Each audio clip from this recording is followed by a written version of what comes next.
Welcome to a special edition of the Seacoast Sports Forum. November 22nd, 1997, a special day here in Seacoast, New Hampshire.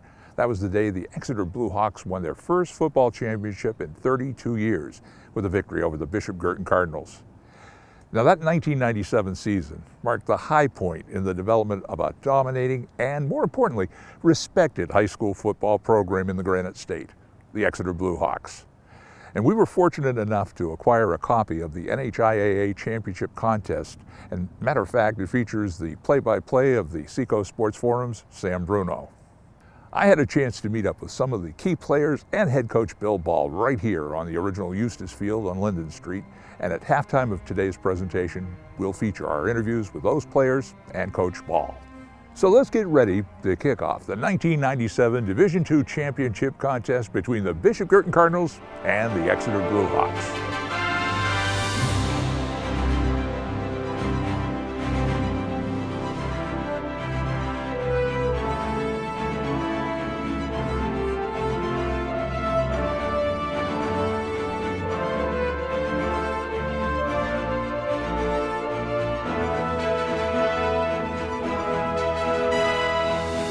Ben, we expect to see a lot of running today. Well, that's what Exeter likes to definitely do the most. They've got 6 guys that run the ball.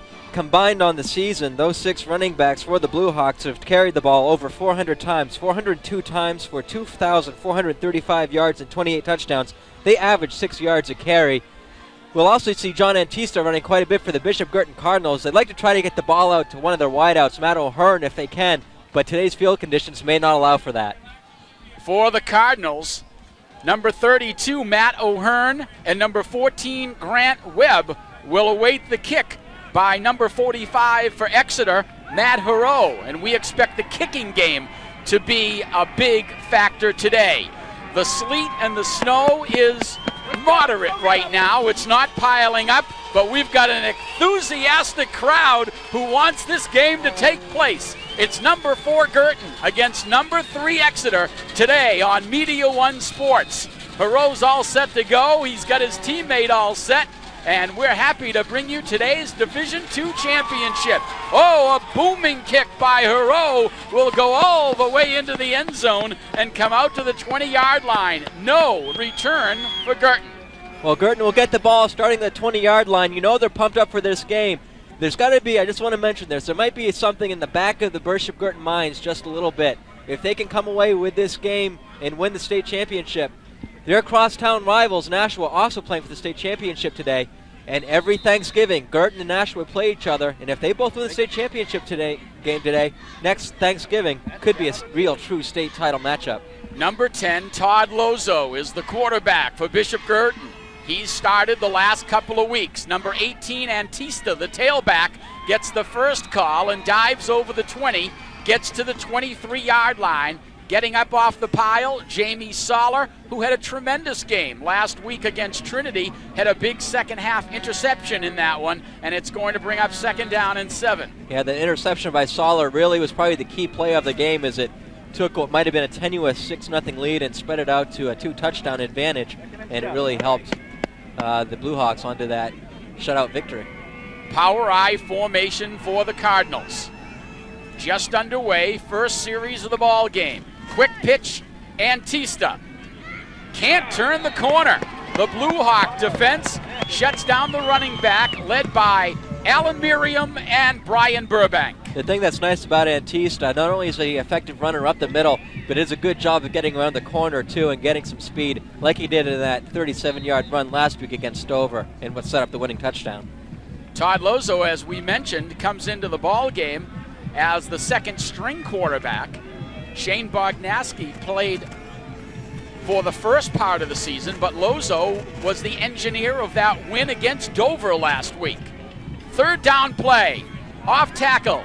It's O'Hearn, and he will be shy of the first down as he picks up only a couple. Getting up off the bottom of the pile is senior Tim Warnock. Well, nice job immediately there by Exeter as they got off to the kind of start they like to. They kick off the ball, and now they've forced Guertin into a punting situation. Should give the Bluehawks pretty good position to start this game from.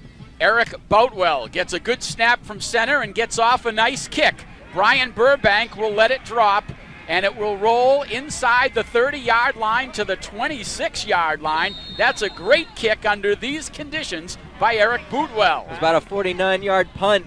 The punt returner for the Bluehawks just decided to let it go, and the Guertin Cardinals got a good roll out of it. It's going to be 1st and 10 now for Exeter at the 28-yard line. Chris Bartell is the Bluehawk quarterback wearing number 5. They will go with a straight T formation, and what fans of Bluehawk football have come to call the all-weather offense. 2 tight ends, straight T formation, ball at the 27, 1st and 10. Bartell, Walsh, off tackle, check that, that's Feldman. Feldman gets up to the 32-yard line. A nice gain of 3-4 will give him 5 yards and make it 2nd down and 5. Does a good job of finding that hole. The thing that Guertin's going to have to do today is just try to figure out who has the ball coming out of the backfield. With that setup that Exeter likes to use, it's tough to tell which direction they're going to go on each and every play. Brian Burbank now in the Bluehawk backfield with 9:40 to go in the first quarter. Bartell right up the middle to Graham, and Graham gets over the 35. He'll pick up 3 on the carry, and he'll bring up 3rd down and short as the tackle was made by Josh Jerry of the Guertin Cardinals. Number 9, Scott Graham, also an effective runner for the Bluehawks this season. 66 carries for 300 yards and a touchdown. And right there, he's able to pick up a couple more, setting up a short 3rd and 3. Bluehawks stay in that straight T formation. The give, Matt Walsh wants to turn the corner. He's got the 1st down, and Matt Walsh is going to go all the way for a touchdown. This will be 6. Great. 64-yard touchdown run. He did it last week against Trinity Bend, and Walsh does it again this week. Yeah, last week it was on the first offensive play of the day for the Bluehawks. Today it's on a 3rd and 3 from their own 36-yard line. He's able to take the ball and get around the outside, and there just wasn't anybody there from the Cardinals to contain him. He goes a whopping 64 yards for the touchdown, 6-0 Exeter. Matt Walsh, once again, gives the Bluehawks a big boost here in the first quarter. Extra point by Matt Dolly. Walsh will hold. This kick's on its way, and we're going to score it. Make it 7-0 here in the first quarter in the Division II championship game. The Bluehawks on their first series of plays get the first score of the day. Well, defense is going to be a very big part of this game today. Exeter has shut out 6 opponents on the season. The Bishop Guertin doesn't have a stingy defense themselves if they've been able to shut out 3 teams. On average, though, Exeter only gives up 6 points a game. Bishop Guertin gives up nearly 12. On the corner, that Exeter line just opened up an alley for Walsh, Ben, and when he just turned the corner, no one was going to catch him. Everybody from Guertin got caught inside that time. Yeah, they were looking for something that would just be right up into the middle, and they were trying to stuff the play right at the line of scrimmage, but there wasn't anybody to contain the outside play. Walsh took advantage and just made a nice run, able to keep his footing on this slick field. And that extra point could prove to be very important because on a day like this, it's going to be tough to make those kicks. Last weekend, in a very muddy field conditions, Exeter did not have a single extra point in 3 attempts. While the snow has let up here at Eustis Field, the wind has picked up now as Matt Hero's second kick is a driving kick, heads toward the end zone, and it's another touchback. And the Exeter kicker, Matt Hero, has had 2 into the end zone. Well, they really don't want the kick returner, Matty O'Hearn, number 32, to pick it up for Guertin on a kickoff return because he can make anything happen on any play. He's got great breakaway speed. He's a great receiving threat. Just unfortunately with these weather conditions, we don't know if we're going to be able to see him today. Saw him last week against Dover make a couple of nice plays to break away from the coverage, but the ball wasn't thrown to him. But that's somebody Exeter has to look out for. 8:53 to go in the first quarter. Exeter leads 7-0. The give is to Antista right up the middle, but there's no room there as the Exeter defensive line on a big charge up front makes the stop, and big Eric Paquette was the first man there. Paquette, a 295-pound senior. Antista, trying to find some room, was able to get a tough yard out of it, setting up a 2nd and 9. 8:30 to go here in the first quarter with the Bluehawks up 7-0. The Guertin line really has to block well today if they're going to give Antista some holes to punch through. Ends in tight. Antista off tackle. Gets back to the line of scrimmage, falls forward, and it's Paquette again making the tackle. Eric Paquette had a strong game when the Bluehawks beat Bishop Guertin in Nashua. Final regular season game, Bluehawks came out on top 14-0, and they lead 7-0 right now. Yeah, this is a rematch of a game just a couple of weeks ago. If Guertin had won that game, they may have been able to knock Exeter out of the tournament. Instead, they find themselves playing in Exeter now for the state championship. One of these schools is going to have a long championship drought come to an end today. Mike Riley now is split to the far side. It's 3rd down and 5 for the Cardinals. Lozo, quick pitch. Antista's going to throw. Has a man, and it's intercepted by Exeter. The Bluehawks will get the ball inside the 30-yard line. And the interception's by Brian Gorski. Well, not a bad idea by Guertin there. They want to do something to try to shake up the Exeter defense. Unfortunately for the Cardinals, Exeter defensemen able to get in front of it and able to take it down inside the 25-yard line. 1st and 10 now for Exeter at Guertin's 24. Exeter now threatening again to add a couple more points to this lead. First turnover of the game on this muddy, slick field goes against the Cardinals, and it's an interception by Gorski. Feldman goes off tackle. Nate Feldman, nice defensive charge by Guertin to stop him after a gain of about 3 yards. First there was Matt Hayes. Nate Feldman, number 34, another big contributor to this Exeter Bluehawk offense this season, as he carried the ball 104 times for 630 yards, and he ran in for 8 touchdowns himself. Exeter's running game. Last week they threw just 1 pass on a 2-point conversion that was incomplete. They don't want to throw. Bartell, Walsh, who scored the touchdown, will pick up 2 or 3 tough yards off tackle, where he's stopped there by Sean Delaney. And Bob Powers also on the stop. Well, we're back in that 3rd down situation where Guertin got burned last time. Exeter now they'll be setting up for a 3rd and what looks to be about 6 from the 20. Out over the ball for the Bluehawks, number 74, center Bill Richards. Now they come out in a wing T formation with Graham and Walsh in the backfield. Matt Walsh is going to turn the corner again.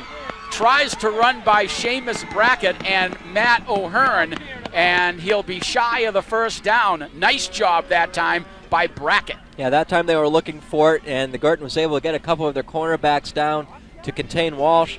Picked up about 3 yards on the play, but that's going to leave the Bluehawks at 4th and 3. But this field position, not a good day to be trying to kick, so they'll probably be going for it. Ball at the 16-yard line. They will not go for the field goal attempt. They will go for the 1st down. Burbank and Graham in the backfield. Walsh is the tailback. Chris Bartell, the quarterback, sends Burbank in motion, but now 2 players moved. And this play is going to be a legal procedure against the Hawks. Yeah, tough break right there, as in crossing over, bumping into number 33, Brian Burbank. That'll back up the Bluehawks 5 yards. What was a 4th and 3 is now going to become a 4th and 8 from the 21-yard line. They have to get to the 14 or so for the 1st down. It's going to be tough on a field like this today. The Division II High School Championship under adverse conditions, to say the least. We've had snow most of the day. Bartell going to go back to pass, looking for the end zone, and there'll be nobody there. A bunch of Cardinal defenders, and the Hawks tried to cross up the Cardinals with a pass, but Bishop Guertin did a great job on defense that time, covering Jamie Soller. Yeah, there were just Bishop Guertin jerseys all around, and not a bad play for Exeter, because if they don't get it, it's either going to become incomplete, or if Guertin actually intercepts that ball, they may end up having the ball pinned near the goal line. As it is, it's an incomplete pass. 1st and 10 now for the Cardinals from the 22. Bishop Guertin's offense now. They've stayed in their end of the field here in the 1st quarter with 5:20 left to go. Todd Lozo off tackle. They're trying to get John Antista untacked. Tries to break tackles, but he's going to be stopped by Jamie Soller and Matt Walsh. Walsh, number 21, coming in to make that stop on Antista. Yeah, they're doing a great job on Antista right now. Antista's 5'8", 170 pounds, and he can be generally pretty tough to bring down. As I mentioned before, he ran for over 1,000 yards this year. Exeter so far doing a great job. Stop him after a gain of 1. 2nd and 9 now from the 22. Exeter defensive line, a 4-4 defense right now, expecting the run from the Cardinals on this 2nd down and 10. Antista, Jamie Soller was in the backfield along with number 33, Brian Burbank. It looks like it's getting to that point in time where Exeter's just going to be keying on Antista, so they may want to try to get Matt O'Hearn involved a little bit more in the offense. Even though the field conditions don't make it great for passing situations, you may want to try to swing it over to Matty, see what happens. I guess, Ben, as a player, you're playing in the state title game. There's a mini snowstorm going on. Does it get any better than this? This is what I like to see. I know. As soon as I found out the game was going to be played today in snow, my day was made. And there's a bunch of players jumping right now, and our officials will have to sort this out on a 3rd down and 10. Yeah, this could be tougher. It is. It's going to be an illegal procedure against the Cardinals. And what was already a very difficult third and about 9.5 is going to be nearly 3rd and 15.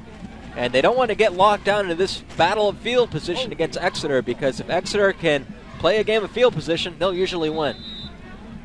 4 minutes left to go in the quarter. Now it's 3rd down and 15 deep in their own territory. Todd Lozo, the quarterback, goes right off tackle, and there's nobody there. Alan Merriam, number 51, was there first. And the inside running game of Guertin is being stuffed here in the first quarter by the Bluehawks. Yeah, Exeter just doing a great job of jumping off the line and pushing into the backfield of the Cardinals. Antista there loses a couple of yards. It's now a 4th and 16, and Bishop Guertin forced to punt. Eric Boutwell ready to put his foot into the ball. A high snap. He goes up and gets it. A great athletic play by Boutwell, and he gets off a good kick. Fair catch by Burbank at midfield. That would have been disastrous for the Cardinals, but Boutwell made a nice play right there with 3:20 left to go in the quarter. Good job by Boutwell to bring that down. This could be a game that also might be influenced greatly by turnovers. That first interception, though, that was thrown by Antista, in which Exeter intercepted it. They didn't get burned on that one. In any case, Exeter now 1st and 10 from Guertin's 49-yard line. Certainly early in the game, Guertin coach Tony Johnson not wanting to gamble deep in his own territory.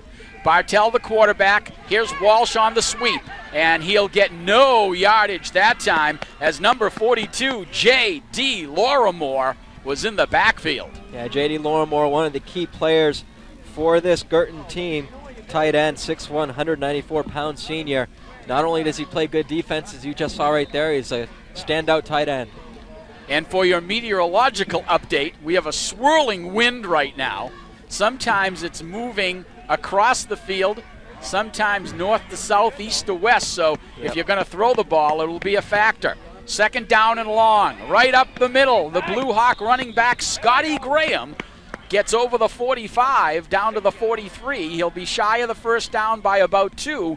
Tackle made by Josh Jerry of Guertin. Nice job by Exeter right there. They do a little play action that makes the play look like it's going to go wide. Instead, it was just the quick handoff to Graham, and he takes it right up the middle for about 5 yards, it looks like, after the spot. So it's going to be a 3rd and 5 now from the 43-yard line. And now a double wing set for the Bluehawks. The only setback is Graham. Now he sends in motion Nate Fellman. Fellman tries to turn the corner, won't get there, as number 42, Lorimore again, makes the big stop, so it's 3 and out for the Bluehawks. Really, we've seen some pretty good defense today by the Cardinals. Right there, they stop Fellman on a gain of about 2. Setting up now a 4th and 3 or 4th and 4, and the Bluehawks forced to punt. Burbank is the punter, gets the kick away. Nick Nugent will watch it roll, head for the end zone. Will it get into the end zone? We'll look for the whistle, and no, it's downed inside the 10-yard line. Good play by Exeter to get down there and get down to the punt to cover it up, as the Guertin Cardinals now are going to be lined up in the end zone trying to work the ball out of this dangerous situation. 1st and 10 from probably what looks to be about the 1-inch line. Great job by the Bluehawks on that punt. My goodness, it can't get much closer, as the ball will push Bishop Guertin inside the 1-yard line, 99 yards away, and the Cardinals will operate from their own end zone. 1:35 to go here in the first quarter with Exeter up 7-0. Lozo needs to make sure he handles the ball cleanly here. Right up the middle, into the middle of the Exeter offensive line. Paquette, Miriam, Soller, all there in the pile right now to stop the Guertin running back, John Antista. Antista just trying to give his team a little bit of breathing room to try to operate from this dangerous spot on the field. That was for a very little gain, so we'll call it 2nd and 10 from the 1. Dangerous set of plays coming up for the Cardinals. 1:06 on the clock. Exeter leads 7-0 on a 64-yard touchdown run by Matt Walsh. Power I formation. Lozo sets his team. It's Antista, tries to turn the corner, gets over the 5-yard line. Bill Ball wants to call timeout here, Ben, to get his team some good field position on this 3rd down coming up. Yeah, we've got 44 seconds to go now in this first quarter. They have a chance to hold the Guertin Cardinals here to a 4th down, forcing them to punt and really give the Bluehawks some great position to start their next drive. From your own end zone against the wind. That would be a big, big punt in this situation with 44 seconds on the clock. Taking a look at the regular season, Bishop Guertin, the 4th-ranked team coming into this championship contest, beat Dover in the semifinals 14-13. They came on strong at the end of the year for 4th-year head coach Tony Johnson. For the Bluehawks, they knocked off Trinity last week 18-0. For Coach Bill Ball, his club in the finals last year, Ben, lost to Dover. Yeah, that was a tough game in which they lost 21-3. Dover was just so overpowering last year. But Exeter answered the call, and they're right back in this game this year. Here to face a Guertin squad that hasn't been in the title game since 1975. That was their 6th year in a row, actually, at that point, when they won 4 titles back in the early 70s. On the Exeter sideline, you see the Bluehawks right there, hoping that their defense can stop the Cardinals on this 3rd down and 7 from the 4-yard line. Guertin at their own 4.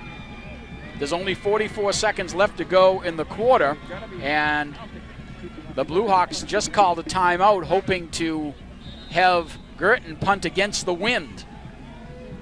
But for Guertin, they are hoping that they can pick up the needed 7 yards here for a 1st down. Antista in the end zone. Let's see. Is it going to be 2 points? We're waiting for the call. I think I saw the referee put his hands up for 2, and there it is on the board. It is.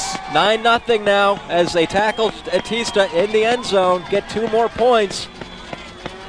Bluehawks now 9-0 with 39 seconds here to go in the first quarter. Yeah, you see an excited Exeter sideline right there, rooting on the defense as the defense scores 2 points to make it 9-0 on that safety. And Antista tried to turn the corner, but he was corralled in the end zone. And a 9-0 Bluehawk lead, and they will get the ball back on the free kick. Exeter does have an offense that works in all seasons, and they got a good practice last week, having to play down there in Manchester, what was a very muddy field and a couple lakes on it, if I remember correctly. And although Bishop Guertin played on Saturday after that Friday snowstorm, they actually had a pretty good field, as Dover did a great job of clearing it up. So Guertin may have to get themselves readjusted to these type of field positions. Right now they find themselves down in a 9-0 hole. They will kick from the tee. It will be Boutwell, kicking it. And back deep for the Bluehawks are Brian Burbank, Matt Walsh, and Steve Kobzik.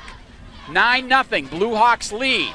Driving kick, Scott Graham picks it up at the 45. Scott Graham goes right into the middle of the pile, gets over midfield, down to the 45-yard line of Guertin, and Exeter will start this series in Guertin territory. Well, the Exeter Bluehawk defense coming up big once again. They've been able to shut down Antista all day long, and that time they were able to force a safety and get the ball back in great field position once again to start a drive. 1st and 10 from the 44-yard line for the Bluehawks. Wind and snow on this November afternoon as we are playing the Division II High School Championship. Exeter leads 9-0. Bartell on the quarterback option, pulls up the pass. Scott Graham wide open, and Graham will go all the way for a touchdown. This will be 6. A 44-yard touchdown pass from Chris Bartell to a wide open Scott Graham, and the Bluehawks open up a 15-0 lead. What a great call by Coach Bill Ball. Exeter is known for just running the ball. And what do they do on the first play after the safety? They just put one over the middle into Graham's arms. He breaks away from one tackle, and he runs it into the corner for a touchdown. 15-0 now for the Bluehawks with 21 seconds to go here in the first quarter. What a great call by Coach Ball. You couldn't script it up any better for Exeter, as the point after is up and good by Matt Dolly to make it 16-0 Bluehawks. I'm sure you can hear the crowd who are sitting behind the home fans, and they're whooping it up. But Guertin fans, don't be disheartened yet at this point. As you see some of the T-shirt wonders here at Exeter High School. Last weekend, Guertin found themselves down to Dover 13-0 at the end of the first quarter, and they came back and won that game. So it's not quite over yet here from Eustis Field. That's a good point, Ben. This Guertin Cardinal team could have really folded up last week against Dover, and they didn't do it. So this game is far from over, although the Bluehawks have run out to a big 16-0 lead, and I agree with you. That was a great call. If I'm Guertin, I'm thinking run all the way on a 1st and 10 from the 44-yard line. Yeah, I saw something earlier. Bartell, he hasn't thrown the ball that much at all this year, so it's just something you wouldn't expect unless Exeter finds themselves in a situation where they need to throw the ball to try to get themselves back into a game. Bartell did a good job on the play-action fake, rolled to the outside, got some good coverage, and was able to find Graham, who was wide open. He made one cut to the outside, and then it was a clear alley right to the end zone. Yeah, we've seen some great open field running today by Graham and Walsh. Perot's kick. This will be run back by Matt O'Hearn. He takes it at the 10-yard line.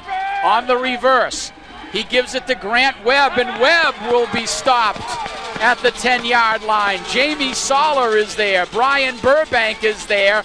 And a fellow who had some big hits last week, Steve Kobzik. Yeah, he had the initial hit that brought him down. On O'Hearn looked like he might have had a little bit of running room here to the left, but instead hands it off. Guertin ends up losing yardage on that reverse play. It's going to be 1st and 10 now from the 10-yard line. Once again, the Cardinals find themselves pinned deep. Bill Ball, hatless, coatless in this snowstorm today. Lozo, the quarterback for the Cardinals, sets his team. They've had awful field position all day long. Off tackle, it goes to Antista. And getting up off the bottom of the pile for the Hawks is number 62. That's Brian Barbado. Well, short gain. The clock is stopped at the moment while they get the ball uncovered, but that'll be probably... Nope, Exeter calls a timeout. With 5 seconds here to go in the first quarter. Bill Ball wants to head out into the huddle and talk with his defense right now with a 16-0 lead. Bluehawks, Ben, this year have given up about 6 points a game. Yeah, just great defense all year long. 6 shutouts, and in fact, I think right now they're in a shutout streak of 3 games, 4 shutouts in the last 5 games. That one game that they didn't shut out the opponent, I believe, was against Alvern, and they won that one 40-21. Just great defense all year. Field position is so important for the Cardinals. They like to spread the field, have a wide open offense. But when you're tucked inside your 20-yard line like they've been the whole first quarter, not much you can do. Guertin's going to run themselves, they're kind of running into a problem at the moment because they're going against a great defense that gives up 6 points a game. And on average, Guertin only scores about 18 points a game. So they really need to shut Exeter out the rest of the way. 2nd down and 8. Off tackle, Antista, and he runs into another crowd of folks. He cannot get past that line of scrimmage here in the first quarter as time runs out, and Exeter has had a big first quarter here at Eustis Field today, leading the Bishop Guertin Cardinals by a score of 16-0. I'm Sam Bruno along with Ben Cloutier. We'll be back with more of the Division II championship game right after this.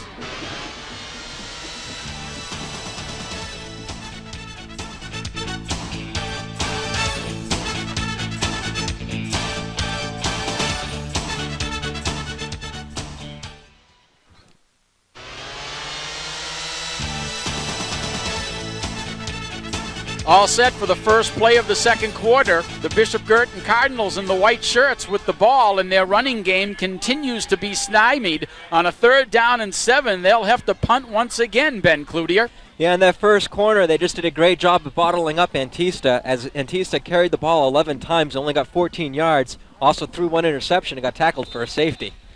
Exeter leads 16-0. Eric Boutwell now will be kicking from, it looks like, his own 5-yard line. Last time he got a really high snap. This one's going to be a good one. And this kick is going to be short. It's going to hit at about the 45-yard line, but takes a good Guertin roll into Exeter territory at the 40, where Exeter will start 1st and 10 in their own territory. But they've got a 16-0 lead at the end of 1. Yeah, it was about a 46-yard punt right there by the Guertin Cardinals, which will set up the 1st and 10 for Exeter. They had a very good first quarter led by Walsh, who ran the ball 4 times for a total of 70 yards. Of course, he had that one long touchdown run of 64 yards, but a couple of nice long plays that set up the 16-0 lead to start the second.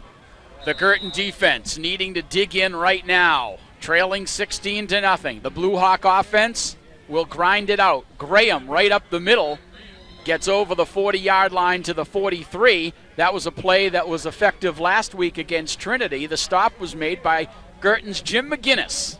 Just a lot of misdirection coming out of that Exeter backfield. They have 3 guys back there. They all running different directions, and just a quick handoff. It really leaves the defense guessing as to which way the ball is going to go. Guertin putting 9 men within 5 yards of the ball. Fellman off tackle is ripped down to the ground on a big defensive play by number 67, Nick Chaput. And Fellman gets a couple yards out of it. It's going to be a 3rd and 6 now from about the 45-yard line. There you see Nick Chaput right there. He's a leader of this Cardinal defense, 6'2", 220 pounds, and he was immense in the middle that time against Fellman. Ball at the 44-yard line now. 3rd down and 6. Bartell, second man through. That's going to be Fellman driving toward the stick, but he won't get there.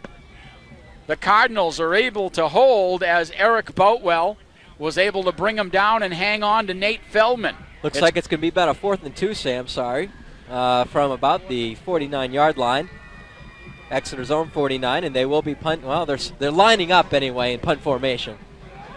But with a 16-0 lead and what Guertin was able to do last week coming back against Dover, I'm sure they just want to get the ball pinned deep again against the Cardinals.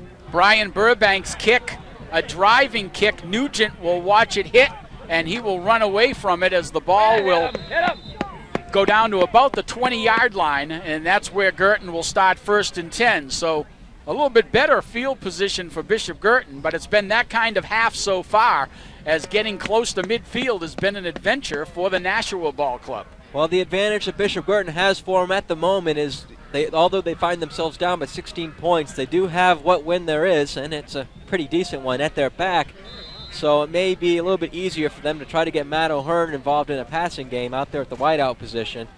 A number of games were canceled today because of the weather, but a big effort by the Exeter ground crew got this field in shape to play this Division II championship game in the snow.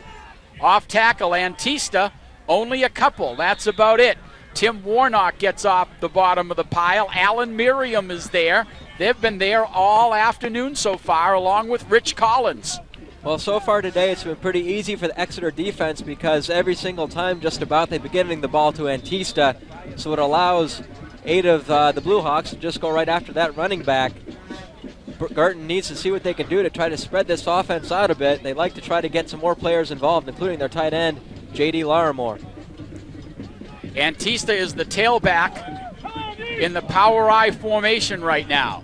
2nd down and 8. Lozo's going to throw it. Goes over the middle. It's going to be incomplete. Good coverage that time on number 14, Grant Webb, by Matt Walsh and Brian Gorski. Not a bad idea there. They're trying to get the defense of Exeter to spread out a little bit, try to open up some more room inside for their big running back Antista. It may take another play or two like that to really loosen up the Blue Hawk defense, and it'll definitely take at least them making one of those type of plays. Good point there, Ben. It's important that they mix up their offense because the Exeter defense is keying on Antista, their 1,000-yard rusher. Now it's 3rd down and 8. Ball is inside the 25-yard line. Lozeau on the draw. Antista breaks the tackle in the open field, gets over the 25 to about the 27, but he'll be shy of a first down, and Guertin will be forced to kick again. Yeah, Antista found a little bit of room to run through. It's just tough on a day like this to be making the cuts he was trying to make. Got about 4 yards on the carry, setting up now a 4th and 2, but the Cardinals once again are forced to punt the ball off to the Bluehawks. Boutwell ready, looking for a good snap and gets it. He'll get the kick away. He has the wind at his back. This one heads toward the sideline and takes a great Bishop Guertin bounce inside the 35 to the 33. So the kicking game has been strong for Guertin here in the first half with 8:16 to go. Now, one of the things we talked about before the game was how the field conditions may affect the kicking game itself, but the Cardinals have done a good job on their snaps for the most part and some really good kicks, putting the Bluehawks a little further back. Just a good job of punting today so far by the Cardinals. Exeter leads 16-0. The big plays, a 64-yard run by Matt Walsh and a 44-yard touchdown pass from Chris Bartell to Scott Graham. 1st and 10, Bartell goes right up the middle. This is Graham. Graham over to the 38-yard line, and that's about it, as the Cardinal defense is playing much better in this second quarter against the run. Boutwell is there, as well as number 65, 64, Josh Jerry is in there. Same thing happened last week. They gave up some quick points to Dover, and then the defense really stiffened up starting in the second quarter, and they only allowed the Dover Green Wave offense and Hay and Dodier to get 67 more yards on the day. Cardinals hoping for the same thing today. Matt Walsh is hitting the backfield. He'll only get back to the line of scrimmage. Checking the player who made that initial charge, it was number 66, Matt Hayes, who did a great job. This is the Division II championship today against the 3rd-ranked Exeter Bluehawks and the 4th-ranked Bishop Guertin Cardinals.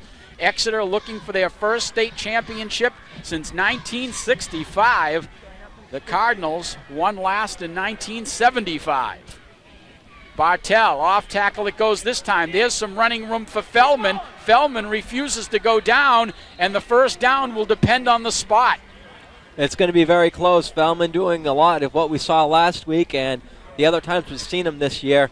Just keep those legs pumping away. He's very tough to bring down. Looks like he found the first down marker, and we had a lot of measurements last week, Sam. And they're going to bring the chains out this time, Ben, all the way across the field, as our officials doing a good job today on a snowy, wet field here at Eustis Field in Exeter with 6:57 left to go. This will be very close to see if the Bluehawks will keep their drive alive. Well, like I said, for the most part, the Guertin defense has really stiffened up since that first touchdown. Really, they've only been burned on 2 plays. Other than those 2 big plays, which did lead to 14 points. But they've done a good job of stopping Exeter for the most part. It's just one letdown that's really allowed the Exeter Bluehawks to gain a lead, and they get the first down, 1st and 10 now, for the Bluehawks from about the 44-yard line. Our Media One cameras right there on the spot. Certainly hats off to our crew today who's out there in the elements, braving the elements here at Eustis Field, but there are hardy souls. Everyone was kind of up before the game about this. I don't think the snow deterred a lot of people from not coming, as we've got a full house at Eustis Field. Matt Walsh off tackle, breaks a couple of tackles, and will take 3 or 4 white shirts to bring him down and wrestle him to the ground after a gain of only 2. That's great football weather, gets people excited. Plays. I mean, now in the modern day, the NFL, you got all these domes. Like, this is what football's about, a little snow, a little mud. Setting up now a 2nd and 6 now for Exeter as they are nearing the 50-yard line. Initial gain by 2 for Walsh, but then he struggled for 2 more. Right in front of us here at Eustis Field on this 2nd and 6. Chris Bartell up the middle to Graham. Graham runs right into traffic, and he'll get a couple of tough yards. A big initial charge that time by Matt Hayes for Guertin. Good job of getting around the line and hauling down the running back there after a gain of just a couple. 3rd and 3 now. They've moved inside Guertin territory as the ball is resting on the 48. James Roy splits to the far side. Guertin puts 9 people in the box. Off tackle Walsh. Walsh bangs forwards, got the first down. Matt Walsh got a nice block off tackle and got a good hole and was able to go forward for 4 yards, and that's going to be good enough for a first down. Gets the 4 yards. He knew where the first down marker was, and he got to that point, no problem. Fell forward just to make sure they would call it a first down. 1st and 10 now from the 45-yard line as the Bluehawks now find themselves on a pretty good-looking drive. Barbado and Warnock that time opened up the hole for Walsh. Ball at the 45-yard line right now as we approach the 5-minute mark, left to go until intermission. Graham on the draw, up the middle. Oh, look at him fight for a few more yards as he's... There's a flag on the field, Sam. They may be calling holding on this one, bringing that one back. Graham got a huge hole that time, Ben, and that's probably why. It would have been a gain of 10, almost a first down, and it is a hold against the Bluehawks. So our first major penalty of the day goes against Exeter. Just when they got a good drive moving here and got another nice carry by Graham, it's going to bring the ball probably close to the 45-yard line of the Bluehawks. We'll wait to see where they spot the ball. In the first meeting between these two clubs, Exeter won a couple of weeks ago, 14-0, in a game that Guertin head coach Tony Johnson said his team came out really flat, and Bluehawks came up sky high because they needed a win. Yeah, they knew they had to win if they were going to get into the tournament, and Guertin already knew they were into the Division II playoffs, so they came out a little bit flat. Exeter was able to take advantage, 14-0 win, and they were rewarded with home field advantage for the state championship game. First down and 18 for the Bluehawks now. They keep it on the ground. The Cardinals defense that run nicely as J.D. Lorimore is there, as well as Matt Johansson for the Guertin Cardinals. Short gain, gets the ball just back inside the 50, setting up now a 2nd and 15. They need to get down to the 35-yard line for the first down. Hawks running away from number 55, Seamus Brackett, the fine linebacker for the Cardinals. Now they give the ball to Walsh. Walsh cuts back inside, and there's no running room there. As the white-shirted, soon-to-be muddy-shirted Cardinals make the stop that time, led by Matt Hayes, Josh Jarry, and Seamus Brackett. Not a bad 4-yard carry there by Walsh. Unfortunately, when you got 15 yards to go, it doesn't help a whole lot. 3rd and 11 now. Clock down to 4 minutes to go here in the first half. The Bluehawks with the 16-0 lead over Guertin. Bluehawks now need to get to the 35-yard line for a first down. Bartell gives it to the third man, and there's not going to be any running room on the end around for Nate Feldman. And that's a big emotional play for the Guertin Cardinals as they stand firm and make the big stop there. It was Lorimore as well as number 51, Bob Powers. Yeah, Bob Powers got out there and it really changed the running position. Ended up getting a pretty nice loss out of it, setting up what looks to be about a 4th and 18, and the Bluehawks forced to punt. Brian Burbank, almost gets blocked, and this is going to be roughing the kicker. Burbank got creamed that time by Guertin's number 64, Josh Jarry, and this one's going to come back. Well, unfortunate for the Cardinals as they were very near a blocked punt in that situation. Same thing happened last week in their semifinal game against the Green Wave. Nearly blocked a punt but got called for roughing. They will come after the punter, and they have been rewarded from time to time, but not this time, and be an automatic first down for Exeter. Guertin trying for the big block that time to turn this game around. Exeter's been in control here in the first half, leading 16-0. But the roughing the kicker call will give the Exeter offense the ball back. And it's going to give them the 1st and 10. Marking the ball off now, it'll take it somewhere near the 40-yard line of the Cardinals. Looks to be about, it'll be inside the 40, down to about 39. And it will be a first down for the Bluehawks. Personal foul roughing the kicker against the Guertin Cardinals. And a good job going on right now by Exeter by retaining possession of the ball. They've already had it for a few minutes, and we're down to 3 minutes or so to go here in the first half, and it's really taking away any time Guertin may have left to try to score. Bartell, Graham, Scott Graham up the middle. Graham's on the loose. Scott Graham heading toward the end zone, and he's pulled down inside the 10. A touchdown saving tackle by Mike Riley, but on the fullback draw, Scott Graham will give the Bluehawks first and goal at the 8-yard line. What a great job. Graham found the open lane, and he just went. That's the second time he's found himself in the open field today. This time, though, there was a defender to bring him down to make the touchdown saving tackle, but he gets the ball to about the 8-yard line, first and goal. 2:54 on the clock. Bartell turns.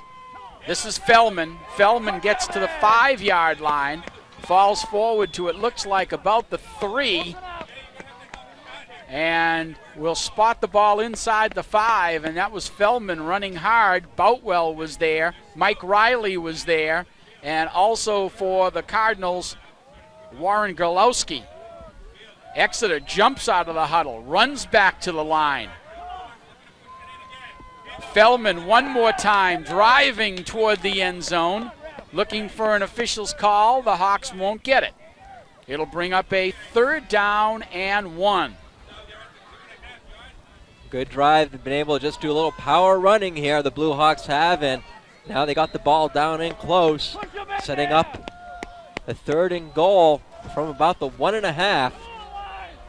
Exeter already with a 16-0 lead, 1:49 to go here in the second quarter. Bartell gives it to Fellman. Fellman turns the corner. Oh, a big play by the Cardinals as he can't get around the end, and he won't get there. Number 64, Josh Jerry, makes the defensive play of the game for the Cardinals to stop Nate Fellman, and it's going to bring up 4th down, and he looks like he got knocked down to about the 5-yard line, Ben. Yeah, loss of about 4 yards, some good penetration that time by the Cardinals. A very big play for Bishop Guertin right now if they want to have a chance to stay in this ball game. They're already down by 16 points, and they cannot afford to go down by another score. Exeter now will use their final timeout of this first half to try to set up what they hope to be will be a touchdown scoring play. Now you're up 16-0. You have the ball at the 5-yard line. It's 4th down. Do you consider field goal in this situation? I'd go for it because with 1:11 left, say you make the field goal, then you have to worry about kicking it off, and you might give Guertin enough time to do something. At least this way, if they don't make it, they're going to have Guertin pinned back inside the 5-yard line. And with the way Exeter's defense plays, well, there's a change of personnel going on out there.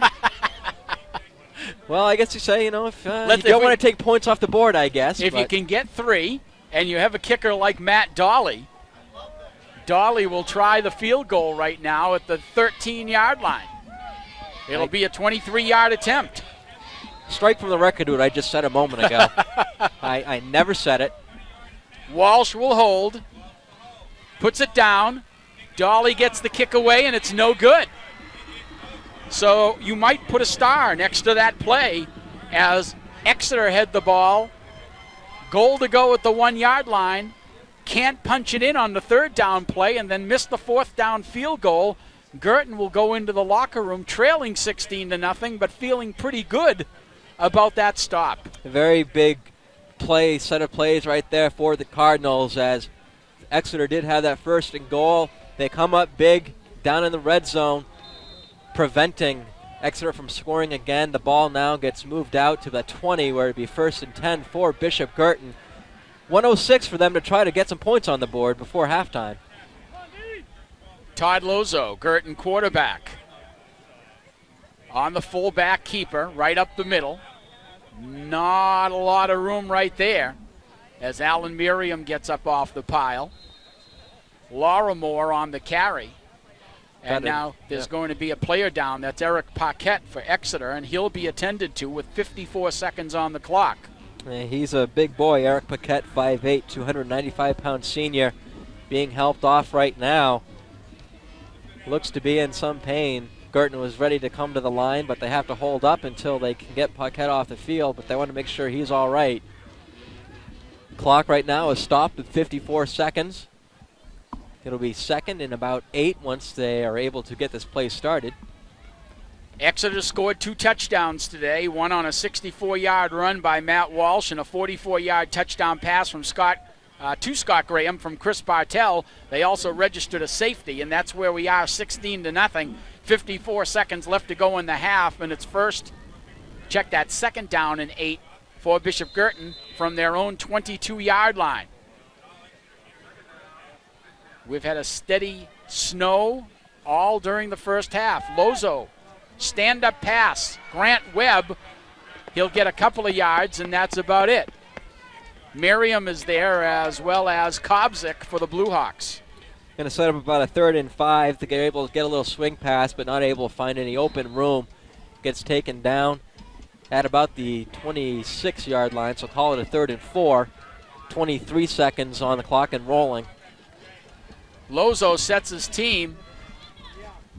Back to pass, looks out into the flat, gets it out to O'Hearn, and he's out of bounds. He's got a first down. Matt O'Hearn, he touches the ball for the first time today on offense. Able to get about 10 yards out of it, giving the Cardinals a new first down. They are 11 seconds left on the clock with about 65 yards for a touchdown. A completed pass, a big defensive stop. Who knows what the Cardinals can do here in the second half. You said it earlier, Ben. They were down 13-0 to Dover last week, and Bishop Guertin came back to win that game 14-13. First down and 10. Lozo's looking for the pass. Gets it to O'Hearn. On the hook and ladder, he gives it to Riley. Riley's still on his feet. Mike Riley is on his feet and still rolling. Look at Mike Riley go down the sidelines. Can he get to the end zone? He's going to dive, and he gets in for the touchdown. Oh, my goodness. On the final play of the first half on the hook and ladder, Mike Riley takes the lateral from O'Hearn and runs about 50 yards himself for a touchdown, and it's 16-6. Hang on, Nelly, we've got a ball game. What a great play, O'Hearn. He was able to take the ball, catch it, and he ran it. Got about a 15 to 20 yard gain himself before lateraling it off. Great job of running after the lateral. Got some great blocks down the far sideline. That may have been about a 65-yard play, but there was about 100 yards worth of running. The point after by Bootwell with no time on the clock is good, and the teams head to the locker room in a wild ending to the first half, with Exeter leading 16-7, as on the final play of the first half, the Bishop Guertin Cardinals go, Ben, what do you got, 64 yards on that touchdown pass? 64-65, and all 3 touchdowns today have been of the big play variety. We had that huge run in the first quarter by Walsh, and then we had that long pass play that worked out to Graham, and now we had that great play that worked out for the Cardinals that went 65 yards after the lateral and catch made by O'Hearn. And what a turn of events, because we had a great first and goal situation down here. They got stuffed by the Cardinals against Exeter, and now they're able to turn right around, and instead of having 7 points scored against them, they get the ball back and they score 7 for themselves. And a little bit of a surprise with the ball at the 20-yard line and about a minute left to go, the Cardinals come out and start throwing. And I think that surprises the Bluehawks a little bit. I think they're going to have to look out for more of that come the second half. They have to stretch out this Exeter defense. Exeter has played great defense in that first half. And right now, both the Cardinals go into the locker room as an exciting team, Ben. We've had a good first half in this Division II championship game. Stay with us. You're watching the Division II championship on Media One Sports.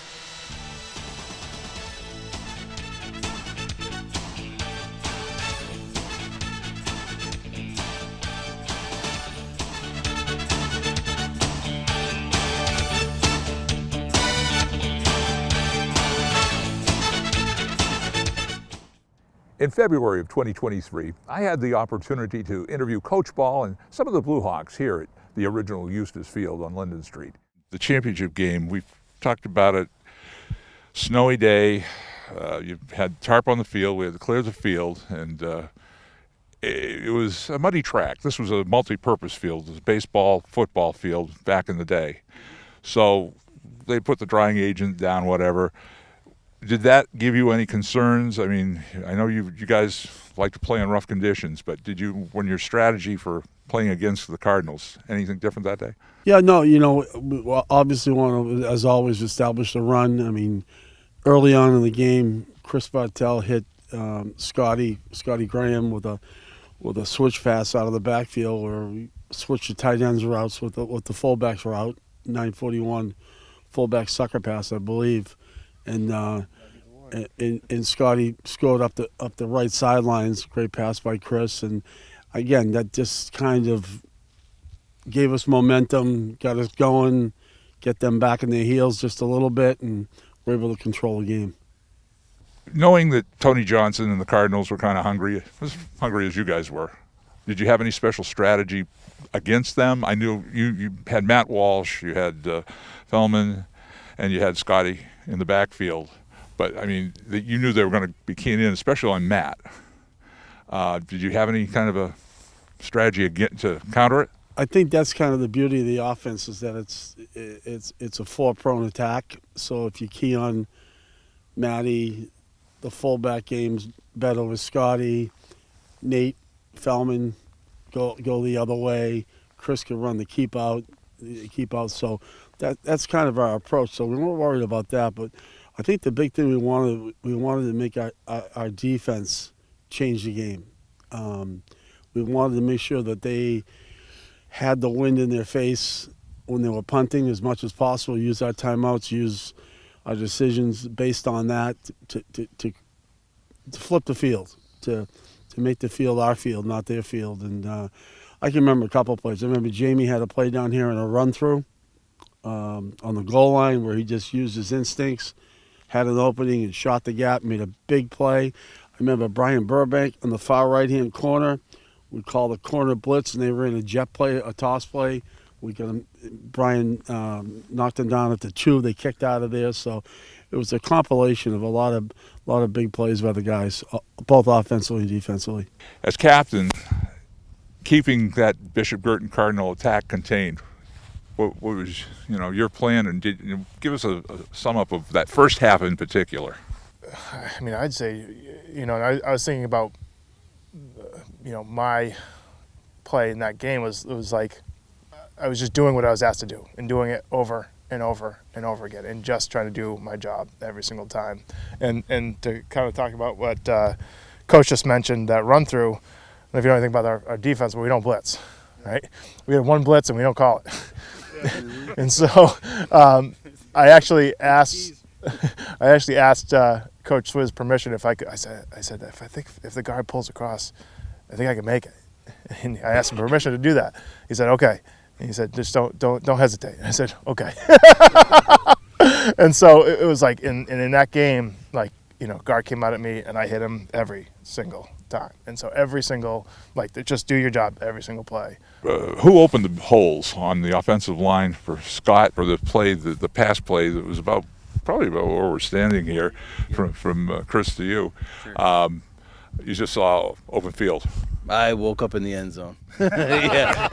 It's one of those things. Yeah, it just kind of happened. You get where you're supposed to be. The ball's coming. Catch it first, then run. That's probably, if I thought about anything during the play, and I don't remember thinking it, but it was probably just catch it. Catch it first, and then I'm not supposed to beat anyone to any end zones. So the fact that happened, people stepped up. Defensive players stepped up, and you go where they were. And the big stop, obviously, in the first half was when Burbank kicked it. You guys, or it was downed at inside the 1 yard line. That was a big play, and probably one of the most exciting points of the game was the safety when you guys got the Antista in the end zone, and this guy, the coach, was going crazy. Yeah, it was. Yeah, exactly. You see it in the video. Yeah, it was. Like I said, Jamie alluded to it. We didn't blitz at all. I mean, Burbank did, but one time off the edge. That was it. One blitz maybe the season. Yeah. But they were so disciplined. You can't play that defense if you're not disciplined. If you're on your own private Idaho, it's not going to work. And these guys were so locked in you don't have to blitz. You know what I'm saying? I mean, say it all the time. You know, people live for a 1-yard loss. We want to get our defense off the field, not give up big plays, and we didn't. That safety, all of a sudden we're up 9-0, and it's like, whoa, momentum shifting. The very next play was the pass. And it was like we just caught him off guard, and it was 16-0 all of a sudden. It's like, what is going on here? You're like, well, that's a great coaching call. In the moment, okay, they just gave up safety. They're going to be ears pinned back coming. Sucker pass. Antista was their big running back, and you guys had him bottled up all day long. Were you surprised that Tony Johnson didn't try I mean, he had a couple other backs, but he kept just running Antista and running Antista? No, no, it wasn't. He was their guy. They were good up front. They really were. I was telling the guys that Brian Barbado watched the film last week. He called me up, and he had a couple of things to say. He said he didn't realize how good Eric was until he watched the film again 25 years later. And the other thing he said is, Coach, they were good. He said they brought it, and that was a good football team. Very good. Eric, you got injured just 50 some odd seconds left in the first half. Run through your feelings on that. I was devastated. I mean, when I went down, I felt it pop like 5 times, and when I initially started doing shuffling on the sideline, it would come out of socket like every step I took. So then when I got checked out in the locker room, and I just kept saying, I just want to go back. Just let me go back. I don't care. Tape it. I just want to go back. Duct tape. Yeah. And when these guys were, all out here when I came back out, and just the feeling that I felt with everyone clapping as I came running through the gates there and doing the last shuffle on the sideline, trying to keep a straight face because it was still popping out. And not giving it. Yeah. And then going back out there and almost getting a sack. It was amazing. I was going to go to the very last play of the first half, and that a hook and ladder from the BG Cardinals. Did it surprise you? Yeah, it was. You look back and it's right in front of our bench. I believe. I don't want to tackle them, but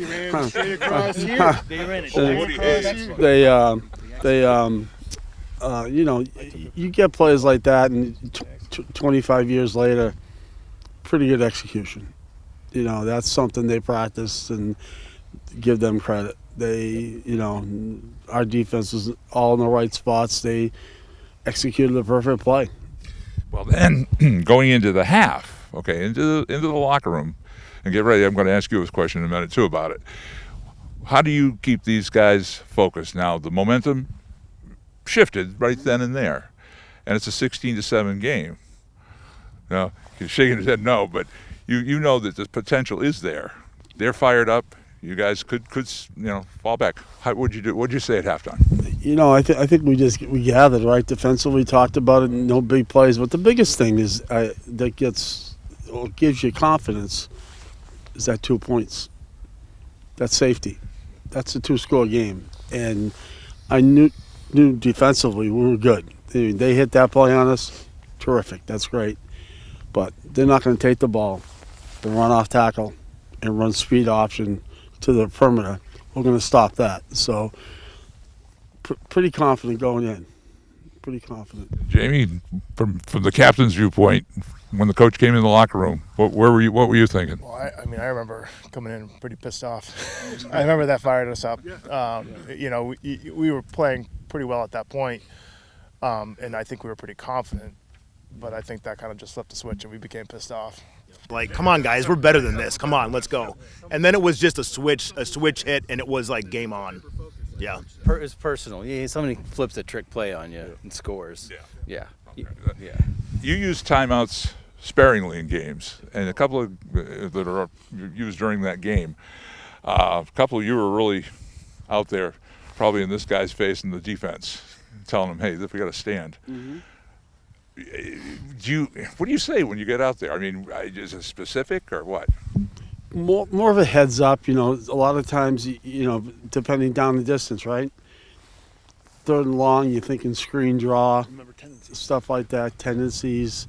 you go back to your scouting report and try to give them a heads up. Hey, they could be doing this. I think we called timeouts in that game to make them punt into the wind. Yeah. I know we did, especially in the first half. He was a good punter too, so we knew. When we had him backed up, it was important. And in the kicking game, because of the wind and the field conditions, that there weren't any real major malfunctions I remember seeing in the game. Just it wasn't the greatest conditions. There was the one missed field goal on the other end, but was that kicking into the wind? You remember? I don't. Yes. Yep. Yeah, it was. So it was. Yeah, because we kicked them in down here. Yep. Right. Yeah. Point afters were all good, but just that one field goal attempt. I think we had I think Brian Burbank, didn't he? Merrimack screen left, extra point for 2. Oh, yeah. Yep. That was because that made it 9 again, I believe. Yep. That's right. At some point. That was down here, right here. Yeah, right in the corner. I remember in the corner. You're all MVPs, no doubt about it. And the coach, game ball, no doubt about it that day. But were there other players out on the field that you would have said did above and beyond?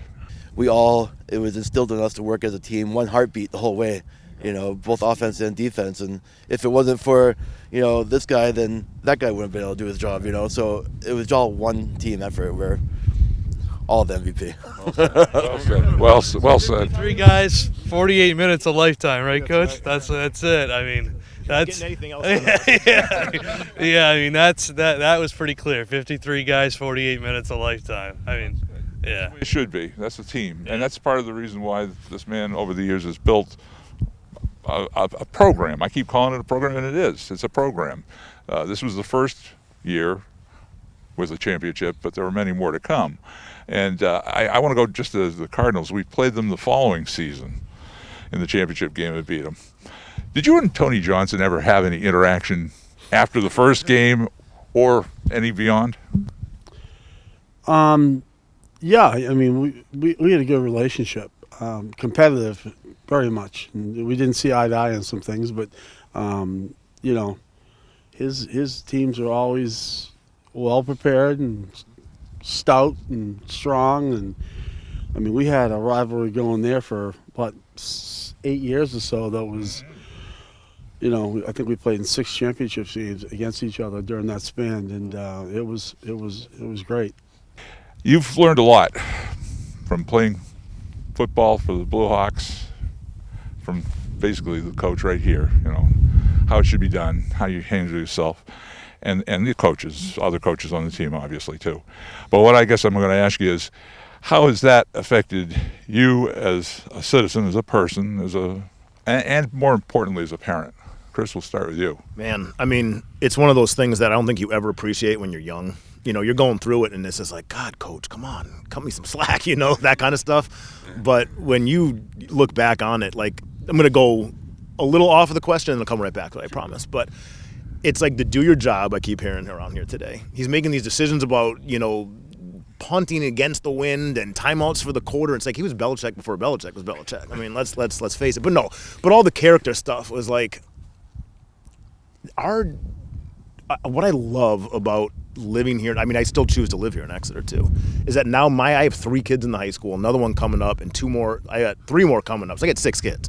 They're all coming into the school. But what the culture that has been created here in Exeter is, I don't see it everywhere, and my kids are playing sports now at the school, and it's more of a throwback to it's the respect, and let's let it hang out on the field, and let's not do it with, with our mouths. And that is, that's a lesson that you're never going to, that's the way it should be. The way that I think it should be, not the way everyone thinks it should be. But I don't have anything to add to that. He nailed it, yeah. There's just a lot of great life lessons. I still get a little bit nervous when I'm around Coach and, Swizz and Coach Cal and I have a lot of great memories together. There's only three receivers, and so Coach Cal and I spent a lot of time together. He's just really steady Eddie kind of man to look up to. I mean, never gets real high, never gets real low, just straight, confident kind of guy, good role model. The whole coaching staff was great. you ask a question of all of us who've gone through the Blue Hawk indoctrination of 53 guys, 48 minutes, a lifetime, about who the best player on there, who's a standout in your mind, and that question is going to be answered by everybody the same way. But if there's one thing I think that as I go through life, and you're met with adversity and various kinds of challenges, personally, professionally, I still can see Coach Paul. You didn't want him to ask you the question, is that the best you got? Because there's no right way to answer that, and there's only one way to respond, right? With just more. So I wouldn't have gotten that any other place, I don't think, than with these guys who are looking after us. I mean, and you wanted to answer. You didn't want that question coming your way, and you felt obligated to meet the challenge. I still hear that. I still hear that question. It still motivates me. So, I'm really grateful for that. Really grateful for that opportunity. Well, I think, and just kind of probably echo a little bit of what Chris was saying, was just the idea of just doing things the right way, and for the sake of doing it the right way, and kind of working with Coach in the last couple of years, just seeing the way that he, my experience with him was on the football field, but just the way that he kind of interacts with all of the athletes and all the students at the high school is just doing, being a good citizen, doing the right things, doing it the right way is just life lessons that 100% effort. It doesn't matter if you're the superstar or not. As long as you're putting in 100% effort, that's really all anyone can expect, and that's what I try to instill in my kids. That's what I learned here. I mean, it's kind of tough because you want them to be perfect at everything, so you kind of find yourself getting a little extreme at some points, but you're able to dial it back, and as long as they're putting the effort in, they take it seriously, they're not clowning around, that's really all. I grew up in a single family household, and I get to now give my kids the life I may have envisioned then, and I have to give a lot of credit to the coaches, because I've done some coaching. My brother's done a lot of coaching in the Seahawks, and I did all that coaching before I had my own kids. So the selflessness, the hours that the coaches put in to kids that weren't their own, and then to have your own kids and realize what a choice it would be for me to even continue coaching now.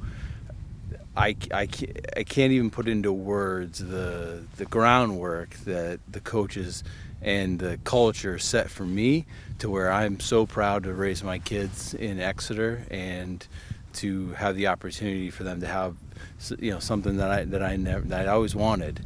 And if I didn't have these positive male role models at that time in my life, there's no way I'd have what I have now.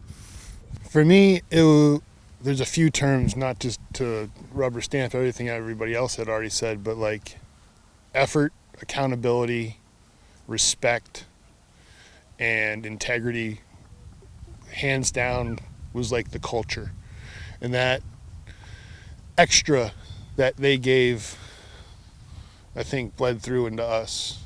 And I don't know if there's another coaching staff or teacher or leadership of the youth that could compare to how impactful these gentlemen were, and be rubber stamping who I became and the morals and the foundations that we all stand on. And these guys obviously are a special group. They were part of a team that brought it home to Exeter Bluehawk Nation for the first time in 32 years. We came close a lot of times, but this one started the tradition. Just give us a feeling for that first championship. Yeah, these guys really started it, and I think the junior year, right? But we came off, 1995, December 5th, David Kugel passed away, kid in the program, great Kensington family, and it was devastating to all of us, and there seemed to be a little bit of a shift, I think everyone would say. Other coaches tell me they noticed a difference. I think that started it actually in some bizarre way, but it did. our respect for the Kugel family and David. But these guys did it. They remind me, this group, last summer in July, down in the end zone down there, Tommy Kachi, who played here in the mid-'60s with Tommy Tellier and Dan Callahan and Brewitt and all those guys, those championship teams in the 60s. Tommy Kachi passed away, and they showed up here on a hot July day, and we had a little ceremony for Tommy Kachi, his buddies from here. But you could tell, at the end of the ceremony, I said to the guys, it's easy for me to see why you guys were champions, why you guys won 3 in a row in the 60s, because today tells me that. And I feel the same way about these guys. They're an uncommon group. They set the path ablaze, and they remind me so much of that group I met with in July honoring Tommy Kachi. That's the fire these guys are made of. Thank you, Coach Ball. I would say just like one thing, just like thank you to Coach Ball. Yeah. For everything, for helping us, grow as people, and giving us the opportunity to have this experience. I think, at least for me, it's one of the greatest experiences in my life. Well, thank you to this team, this group of gentlemen, the whole team from that year for bringing it home, bringing it home to Blue Hawk Nation. Thank you, Coach, for all the years you've put into the program, and the coach you just mentioned, because you made us proud. You made the area proud. And just keep going, okay? All right, that's it. We're gonna try. Thanks to Coach Ball and the Blue Hawk players. So let's get back to the second half of the 1997 championship game and Sam Bruno. Welcome back to Eustis Field in Exeter. I'm Sam Bruno along with Ben Cloutier, and we're all set for the second half of today's Division II semifinals. There you see the score, but the biggest play of the game, Ben, came on the last play of the game, which was a tremendous run by Mike Riley, but we've had a game of big plays. Yeah, we've had 3 touchdowns today, and so far all 3 of them come of the big play variety. And Exeter, to start off the game, they had a quick couple of plays before giving the ball right here. As you can see, Matt Walsh, he got inside a couple of would-be tacklers, got a big block there from his teammate number 58 before running down the sideline and in for the touchdown, and that got Exeter very quickly on the board, 7-0 in just a couple minutes or so into the game.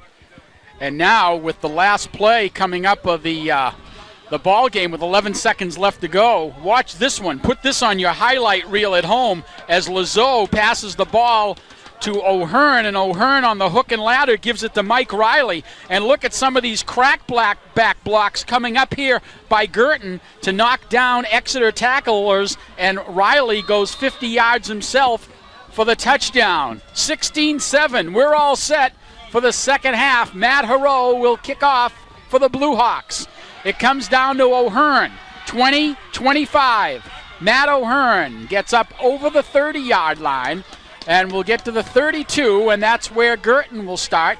1st and 10, very big series for the Cardinals, as there was a huge momentum swing in the final minute of this game. Cardinals, on that last drive they threw the ball each time. Hopefully that'll spread out the Exeter defense just a little bit more. And when we have a moment, I'll touch on a couple of the first half stats. Still a snow-rain combination here at Eustis Field as we begin the second half. Todd Lozo still at quarterback. Antista, who's been quiet today, gets the call off tackle. And the Blue Hawk defense, they have shut down that play all day long. Yeah, Antista has been quiet. How quiet, you may wonder? Well, I got him down as 15 carries for a grand total of 23 yards. Definitely not what he's used to, as he usually gets about 5 yards a carry.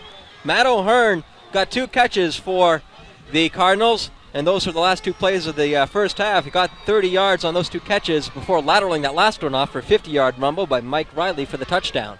Grant Webb split to the near side as we're just underway in the second half. Lozo, quarterback option, pitches it outside, and Exeter gets the ball on the fumble recovery. It's still up for grabs. No, it's going to go to Guertin. Well, the scrum underneath the pile was won by the Cardinals. It definitely looked like that the Blue Hawks had taken possession away on that missed pitch. It will set up a long 3rd down play now, though. It'll be about 3rd and 15 from the 26-yard line. A tough break there for the Cardinals. but a good break because they got the ball back. Nick Chaput was able to get that ball back, as on this wet and rainy and snowy day, when you start throwing and pitching the ball around, a lot can happen, and some of it, a lot of it, can be bad. Now it's 3rd down and long. Lozo, the quarterback, sends a man in motion. On the draw, it goes to Antista. Antista, breaking tackles, will get over the 30 to the 33, but only gets back to the line of scrimmage before he's downed by Alan Merriam, and the Hawks will get the ball for the first time in the second half coming up, as Bishop Guertin will kick from inside their own 20. Yeah, it'd be a 4th and 10, about 4th and 9, and Antista was able to get 6 yards, but still forcing the punt. Boutwell's kick is a high kick, comes down to Walsh at the 35. Matt Walsh breaking a couple of tackles, still on his feet down the sidelines, knocked out of bounds at the 38-yard line by Seamus Brackett. And another great punt by Boutwell. We've just seen some great punting today by the Cardinal kicker there.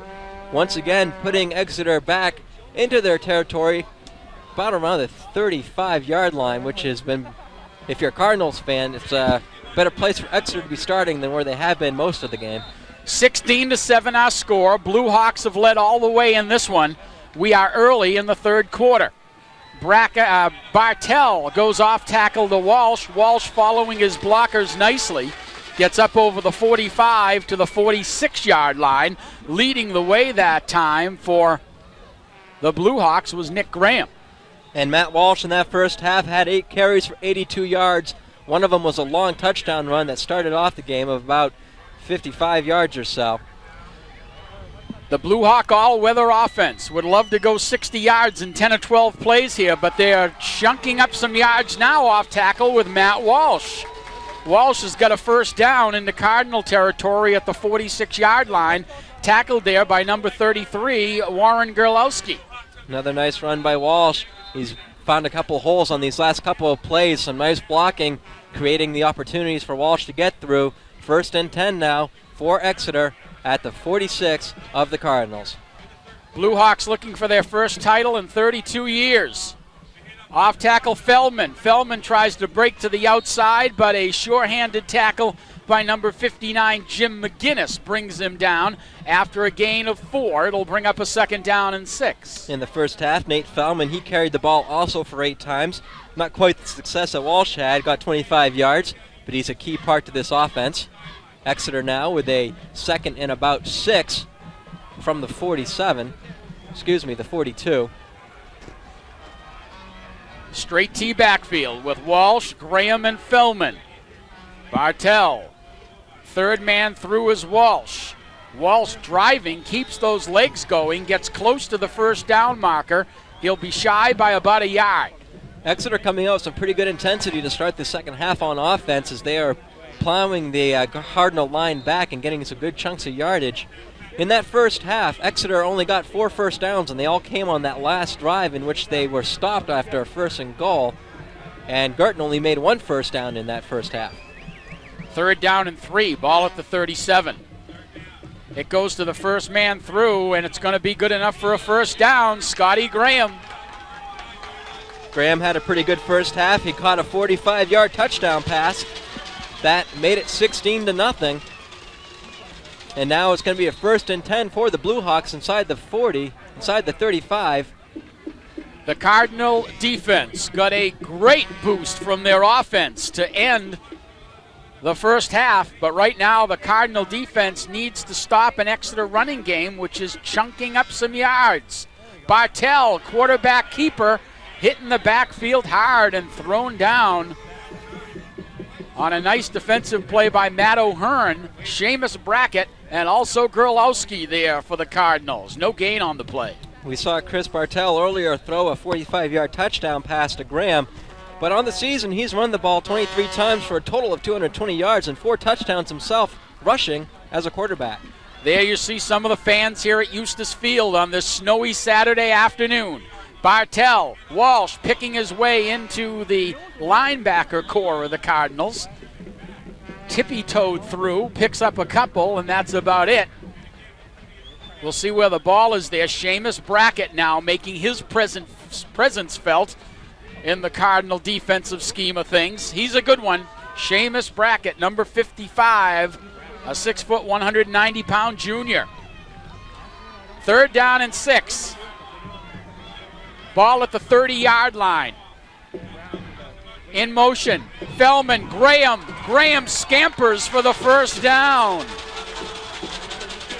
Another nice job by the Exeter offensive line, creating a nice hole on the left side. Graham picked his way through it, got into the secondary, and was hauled down after a gain of about 9 or so. It's going to be 1st and 10 now from the 21.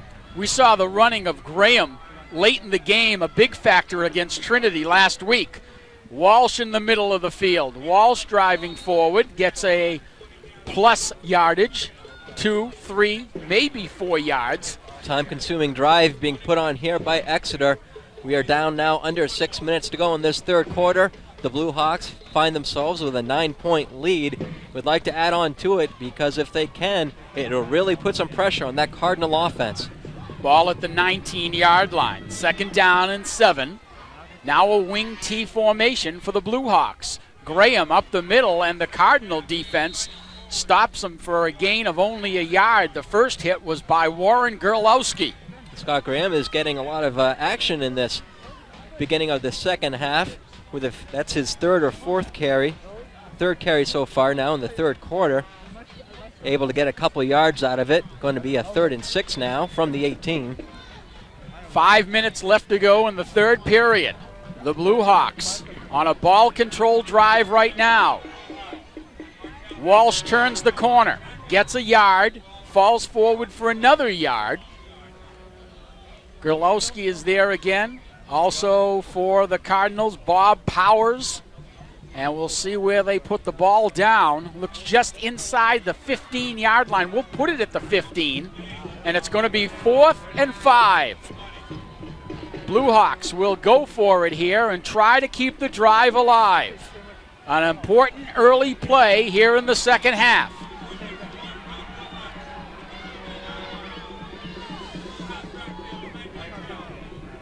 Bartell fumbles the ball, picks it up himself, and the ball will go over to the Cardinals. Little miscue on the snap. They're down in a muddy part of the field, so I'm sure the ball was rather slick. Bartell not able to hold on to it, falls down to the ground, and as he covered it up, his knee was down, so that turns the ball over now on that 4th down play to the Cardinals. Going to be 1st and 10 for Bishop Guertin at their own 15. They've got a long way to go, but they need to get some points up on the board here quick as they need to score twice to take the lead from the Bluehawks. Last time the Cardinals made a big defensive stop, their team scored a touchdown. Todd Lozo, who threw the ball effectively to end the first half, will go to his tailback, Antista. Antista shut down again. Soller is there, as well as give credit there also, Ben, to number 62, Barbado. Right. You keep giving the ball into Antista. Get Exeter thinking Johnson's going to keep running the ball. And Guertin trying to stick with that game plan, but it might be a good time really for them to start opening it up as they found some success late in the first half and able to get a quick touchdown by throwing the ball. Now Shane Bognaski in the ball game, Ben. Change in quarterback for Coach Tony Johnson. They try to get Antista outside, and Brian Gorski will have none of it. Good job of getting around the corner and stopping that play for a loss of nearly 3 or 4 yards, waiting for them to put the ball down. Looks like it's going to be a loss of about 5. So now we're going to have a 3rd down and 12.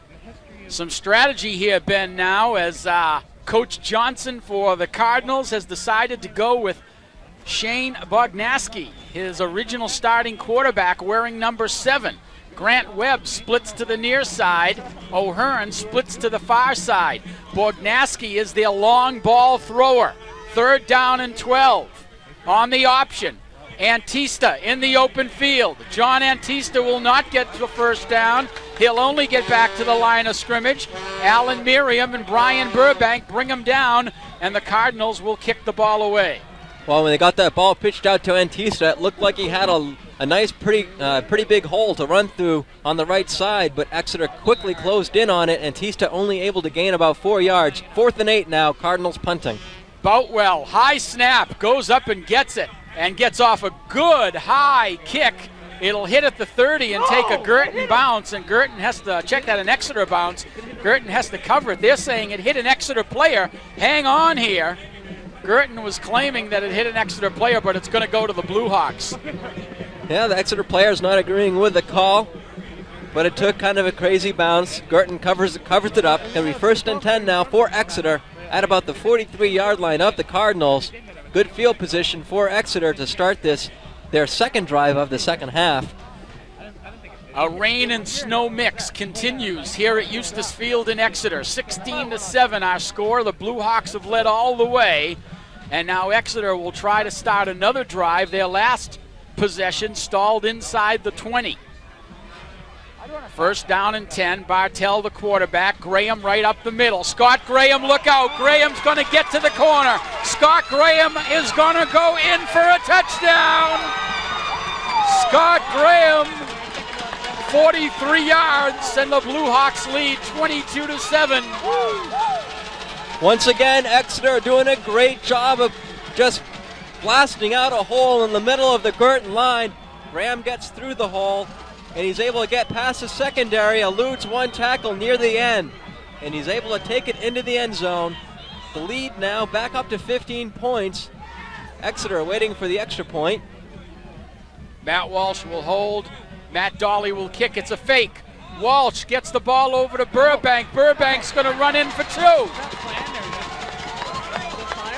Good play there as it takes the lead up to 17 points.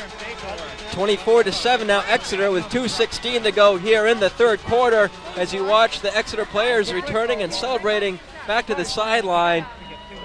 What this 17-point lead does is it makes it 2 touchdowns and a field goal for the Cardinals to get back into this one. 2:16 left to go in the third as the 2-point conversion, the pass from Walsh. Makes it a 3-score game. Who played some quarterback last year for Exeter. Throws the pass to Burbank. So a little experience there. And Exeter just, so far today, we've had 4 touchdowns, and they've all been of the long variety. Well, Exeter certainly has dominated this third quarter, Ben, with that long drive. The Cardinals stopped them inside the 20. But the Bluehawks touchdowns today have all been big ones. And Graham's having a big day with a 45-yard touchdown pass that he took for a touchdown, and now he just runs one there for 42 yards. He has over 100 yards on the day, all-purpose yards. Scott Graham, a sophomore. Matt Harrow's kick comes down to O'Hearn at the 10-yard line. O'Hearn is brought down when he gets over the 25-yard line. TJ Jones is there. And also there on the stop for the Bluehawks was Justin St. Jean. Also making the initial hit was Kevin Warnock. Well, Exeter right now, offensively, they're at their average points scored. They normally score about 24 points a game, and right now they find themselves with a 24-7 lead. Cardinals taking the ball over, 1st and 10 from the 26 with 2:10 to go here in the third period. And from the bullpen, Shane Bognaski is in at quarterback right now for the white-shirted Cardinals. Bognaski back to pass, gives it to Antista on the draw. Check that, Mike Riley on the draw. And he's stopped by Tim Warnock. Little play action in reverse there, dropping back to make it look like he was going to pass, hands it off. Just gets about a half a yard on the play. It's going to be 2nd and nearly 10. And now Todd Lozo's back in the game, Ben. Didn't know if he was shaken up at all, but Lozo back in. The tailback, trying to mess with the defense of Exeter there. Tailback in the eye is Mike Riley. Lozo, quick pitch to Riley. Riley gets control of the ball. Will pick up only a couple of yards as Eric Paquette makes the tackle. And there'll be only the gain of a yard, bring up 3rd down and 7. Well, with the plays being chosen now by Guertin, these running plays, it's keeping the clock moving. Cardinals find themselves down by 17, and the clock is down to about 1:06 now to go here in the the third. Exeter in a pretty comfortable position to win their first state title since 1965. Final minute of the third quarter. Big play here for the Cardinals as they need to keep the drive alive. Lozo, a passing situation, will drop back. Looking over the middle, under pressure. Paquette gets him in his grip, and the pass goes incomplete, but it was Eric Paquette who forced quarterback Todd Lozo to get rid of the ball early. Yeah, Paquette almost had him, and as they were trying to throw the ball away, he gets dragged down. The ball doesn't go where the quarterback would like. It falls down incomplete. 4th and 8 now, 28-yard line. The Cardinals forced a punt. 43 seconds left to go in the third. Eric Bootwell gets off a really nice kick. Burbank fair catches at the 42-yard line, and that's where the Bluehawks will start 1st and 10. Well, this has been a very swift-moving third period, Sam, which is good news for the Exeter Bluehawks, as for the 17-point lead, they'd just like to see this game come to an end and wrap up this state championship. Right now, the Guertin defense needing to gamble. You're going to see 9, 10, maybe even 11 players within 5 yards of the ball because they expect the Bluehawks right now to run. But their running game has been impressive today, especially that last run by Scott Graham. Off tackle is Walsh. Walsh is only going to get a couple of tough yards as he's stacked up by a number of white shirts.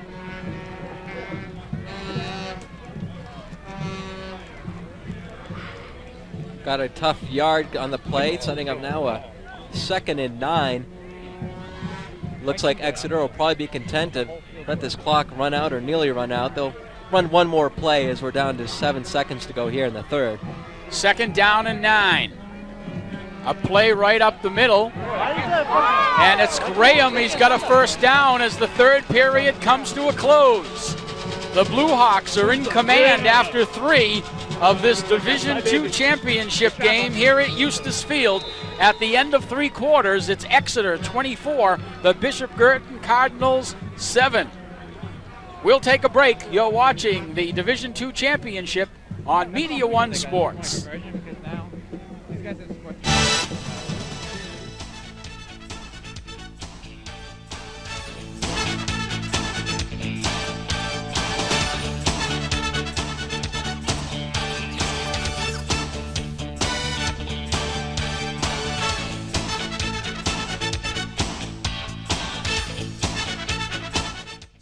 Sam Bruno and Ben Cloutier back here at Eustis Field in Exeter. The Bluehawks have a 2nd down and 7 as we start the 4th period. Exeter in control, 24-7.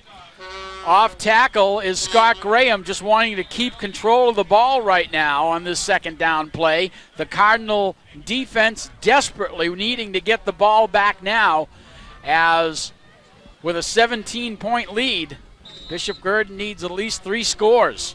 And Sam, Scott Graham had a big third quarter, carried the ball 5 times for a total of 76 yards. On the game so far, he's got nearly 130. And that's just in rushing. 3rd down and 5. Ball at the 40-yard line. Bartell gives it to Walsh. Walsh driving for the first down marker. He won't get there. Cardinals make a big defensive stop, Ben, as they need the ball back. They can score quickly, but you can't do it if you don't get the ball. No, and they're really to a point of the game now where they really need to start thinking about throwing the ball on just about every play, because not only will they maybe be able to score a little quicker by the pass, it'll stop the clock on incomplete passes and whatnot, because the clock is their enemy as it's down to 10:20 to go here in the 4th, and the team's changing up quickly as Exeter now gets ready to punt the ball and pinning the Cardinals down deep.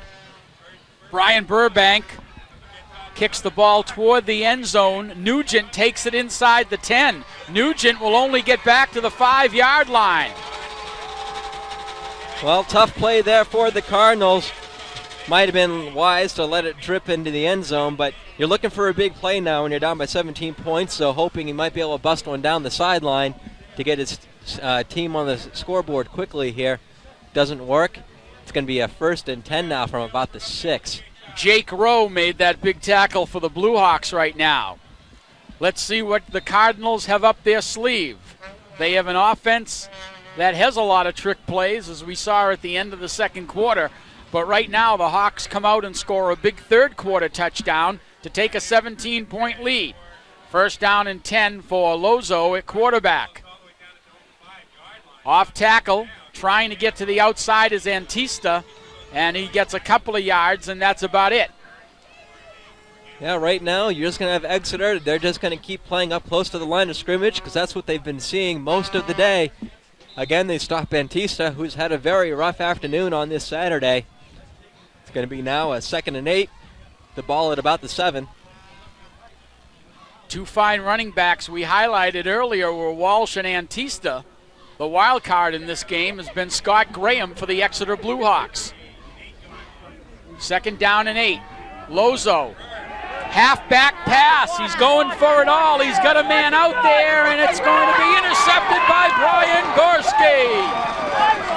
A juggling interception by the Bluehawks. He battled the ball with Grant Webb, and it was Gorski coming down with the interception.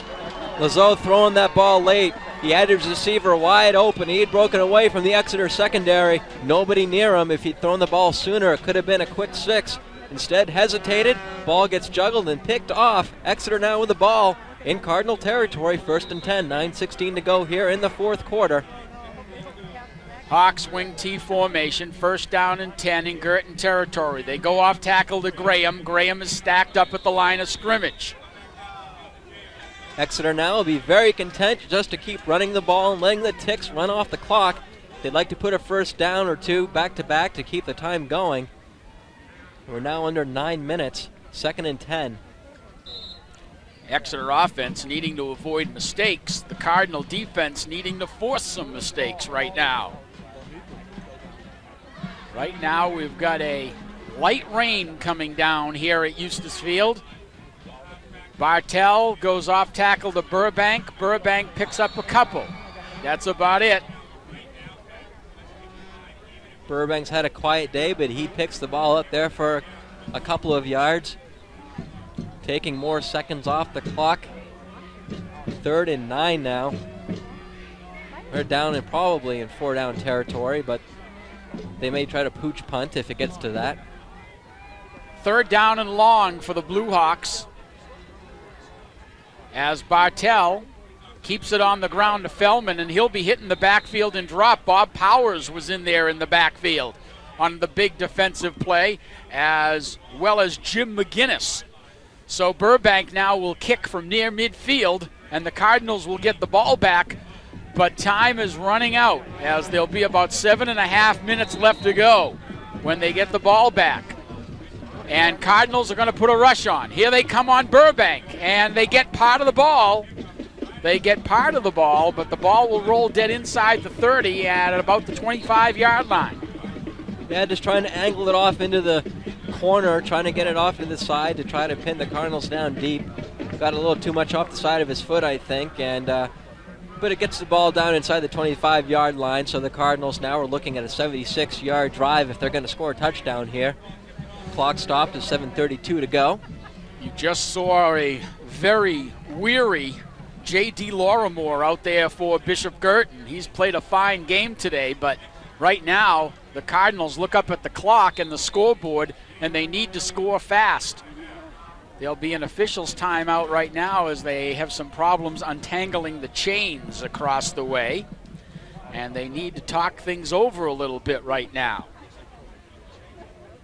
7:32 on the clock. A big score in this one came at 2:16 of the third period when Scott Graham, the sophomore, went 43 yards for a touchdown. The Cardinals scored a big touchdown to end the first half to make it 16-7, and we had a big momentum shift there, Ben. But Exeter came right out in that third quarter, went to the ground, and dominated the run game. It seemed like they just really came out fired right up. That touchdown got the Cardinals back into the game at 16-7, but the Bluehawks wouldn't hear anything of it, and they just started taking some plays and breaking them off for big chunks of yardage. The average on the year, 6 yards a carry, and we saw a lot of that in the third quarter, extended their lead to 24-7.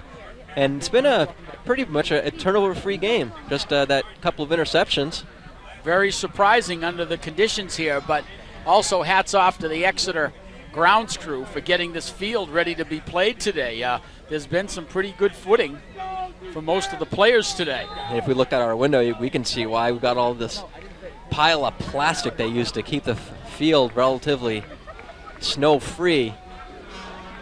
7:32 left to go in the game. First down and 10 from the 20. Lozo on the draw. Gives it to Antista, and he's just been shut down all day, Ben. That's a story in this one. Yeah, he's their featured back. Exeter knows who they're going to have to go after to stop. If you're to stop the Cardinals, you just have to really focus on Antista. They may get the ball once in a while to O'Hearn. It's going to bring up a second down and 9. Lozo, the quarterback, sends O'Hearn to the near side. Exeter defense playing a little bit soft right now. Lozo over the middle has a man. It's tipped. It was tipped at the line of scrimmage, and the pass goes incomplete, and it will bring up a third down. Yeah, it's going to be 3rd and 9 now from about the 24-yard line. We are down to 6:52 here to go in the fourth quarter. Both schools have not had a state championship in many years, but Exeter is close to having their first in 32 years. Todd Lozo shaken up on that last play, Ben. Will bring in Shane Bognaski at quarterback, and they're going to have to hustle to get to the line to get this play off. Third down and long. They need 9 yards for a first down. Bognaski looking over the middle, sends it out into the flat. It's complete, but it's going to be run down by Rich Collins. It was complete to Dupratt, and Rich Collins showed good speed in bringing down the Cardinal receiver. Yeah, Collins appeared to be lined up with Dupratt. Dupratt just was swinging himself over to the right side of the line, and Collins was just there following and did a great job of an open field tackle, not allowing Dupratt to get around the outside and take it down the sideline. Bootwell will kick from around his own 15-yard line. No rush by the Bluehawks. And the ball will roll, take a Guertin bounce inside the 40 and get to the 36. But Exeter does not want to touch the kicks right now. They just want to run away from it, get their offense on the field, and give the ball to one of their 6 running backs. And another nice punt there by Bootwell. Rolls about and gets about a 40-yard punt out of it, setting Exeter up inside their 40-yard line. It's going to be about a 1st and 10 from the 36. Clock is stopped with 6:06 now here to go in the fourth period. Exeter with a 17-point lead. Great game so far for the running tandems of the Exeter Bluehawks. No surprise in the Exeter offense right now. They're going to go right off tackle. The Cardinals, on the other hand, will send 11 men up to the line of scrimmage to stop the run. Feldman gets the first call, picks up no yardage on the play. It'll be 2nd down and 10, but the Hawks are more concerned to be watching the clock run. They lead 24-7 here at home, trying to put together a championship season. The Hawks were ranked 3rd going into the tournament, knocked off Trinity, and now trying to finish the season off with a win against Bishop Guertin. Fumble on the play. Bartell hustled a little bit, and let's see who grabs it. We will go right there with our Media One Sports camera and show you that Bartell jumped right back on it. So Bartell picks up the fumble, and the clock will roll. 5:15 left to go.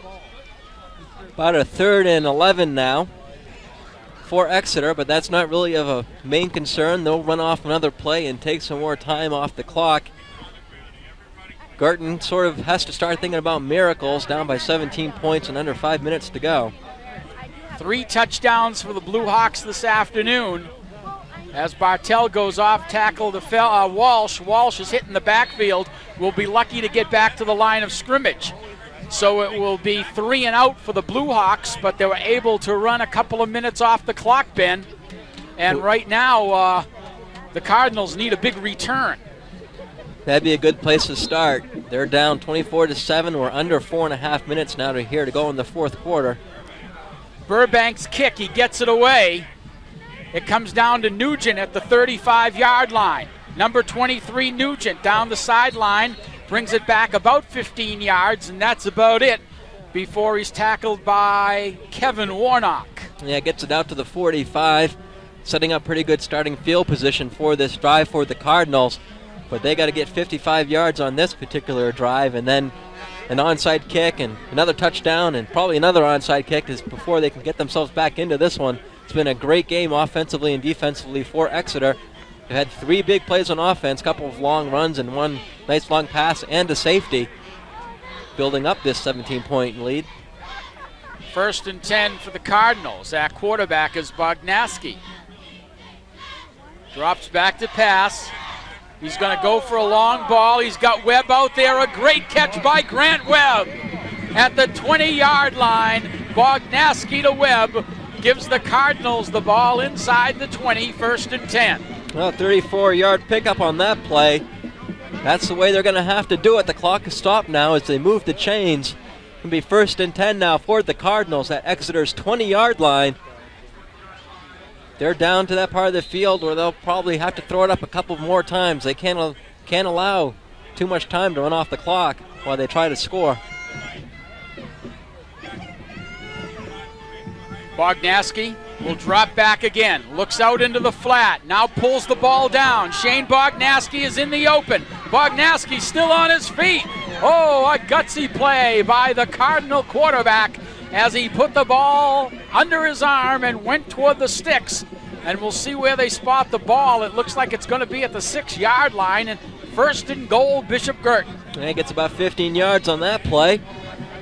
Going to be a 1st and goal now from about the 6-yard line. Clock is still rolling. 3:40 to go in the 4th. Twin receivers to the near side. Sends a man in motion. Bognaski on the option. Gives it to Antista. Antista at the 5, down to the 3-yard line. Tough yardage there for Antista. Nice job on the pitch as the quarterback got nailed as he was pitching the ball away to Antista. Antista takes it around the right side, gets a tough 3 yards. But Exeter is able to keep the Cardinals out of the end zone. 2nd and 3. Clock is going now with 3:04 in the 4th. 24-7 our score. A must series here for the Cardinals. 2nd down and goal. Ball is at the 3-yard line. Bognaski will take a look at the Exeter defense. He fumbles the ball. It's up for grabs, and Exeter says they have it. We'll wait for the official call as they unstack.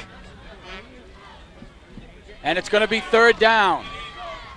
Well, now they'll get the clock rolling. 2:40 to go now in the 4th period. 3rd and goal from the 2, and Guertin calls a timeout. You know, Ben, Exeter, they don't score that 3rd quarter touchdown. This is a big, big play in this game. But, boy, that 3rd quarter by Exeter where they held on to the ball for, I've got to guess, at least 9 of the 12 minutes and scored a touchdown on their 2nd possession could be the story in this one, although they did run out to a 16-0 lead. Scott Graham really carried the Exeter Bluehawks in that 3rd period. As we're looking now into the Exeter huddle, as you see Coach Bill Ball talking to his troops. 17-point lead. Don't blow it. I think that's play it safe at this point. You don't want to make any stupid mistakes with penalties or whatnot. 3rd and goal from the 3. Clock stopped with 2:38. Bill Ball has finished talking to his team, and it comes back toward the sidelines as they get ready to line up for this 3rd down play. Guertin at the line. The tailback in the eye is number 18, Antista. Ends are in tight. They give it to Antista. Oh, my goodness, there was a collision in the backfield. Led by number 53, Nick Graham. A huge surge put on there by the Bluehawks as they just came crashing through the line. It looked like all 11 players of Exeter was all over Antista. They drop him for a 2-yard loss. 4th and goal now from the 5. The Cardinals have to score here if they want to entertain any comeback hopes in these waning moments. There you see Tony Johnson talking with his quarterback with 2:23 on the clock. It's going to be 4th down and goal. The ball is at the 4-yard line. And it looks like they'll try to probably run something to the outside. It's been very, very difficult running inside for Antista all day long. Well, with the ball lined up on the right hash mark, they have all kinds of room to the left. Maybe they can try to set up some sort of screen play or some sort of pitch play to the left side of the line. Here we go, 4th down and 4. Cardinals trying to stay alive in this one as they trail by 17. Bognaski, the quarterback, will run it to the outside. He pitches to Antista. Antista will go in for the score. John Antista makes it 24-13 on a 4-yard touchdown run, but there's only 2:17 to go. Right now, 24-13, down by 11. At this point, probably just go for the 1 because they'll need to score 2 more times. They need a touchdown and a field goal if they want to try to send this game into overtime. 24-13, 2:17 to go as they set up for what appears to be a 2-point play. Going for 2. I wouldn't be surprised if they ran the same thing. Bognaski gives it in the middle. Driving, a 2-point conversion is good. Well, this kind of, not that we have a recovered onside kick, but this right now is making you think back toward the end of the first half. If they had gone for a 2-point conversion on that touchdown they scored at the end of the first half and got it, they'd only be down by a touchdown right now, right. 1 score. That's right. So now it's 9 points instead of 8 points. So Bluehawks still have breathing room, so to speak. As in the rain right now, light mist, light rain here at Eustis Field. These clubs will slug it out for another 2:17 as the Cardinals showed a lot of fortitude right there and hanging tough in this one to come down and score a touchdown. It's our second time down here to see Exeter play a ball game this year, and it could be the second game in which a safety plays an integral part to the final outcome. That's right. We that safety came in the first quarter, and that's a big play in this one right now. First time we saw it, it was crucial to a Dover victory over the Bluehawks back earlier this year. Right now, the safety working to the Exeter's advantage. Okay, let's watch the onside kick. It's got to go 10 yards.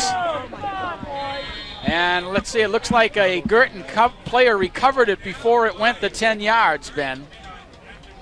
It'll be Exeter's ball. A Guertin player jumped on it when it had gone 9 yards. Yeah, and now they're giving it to Guertin.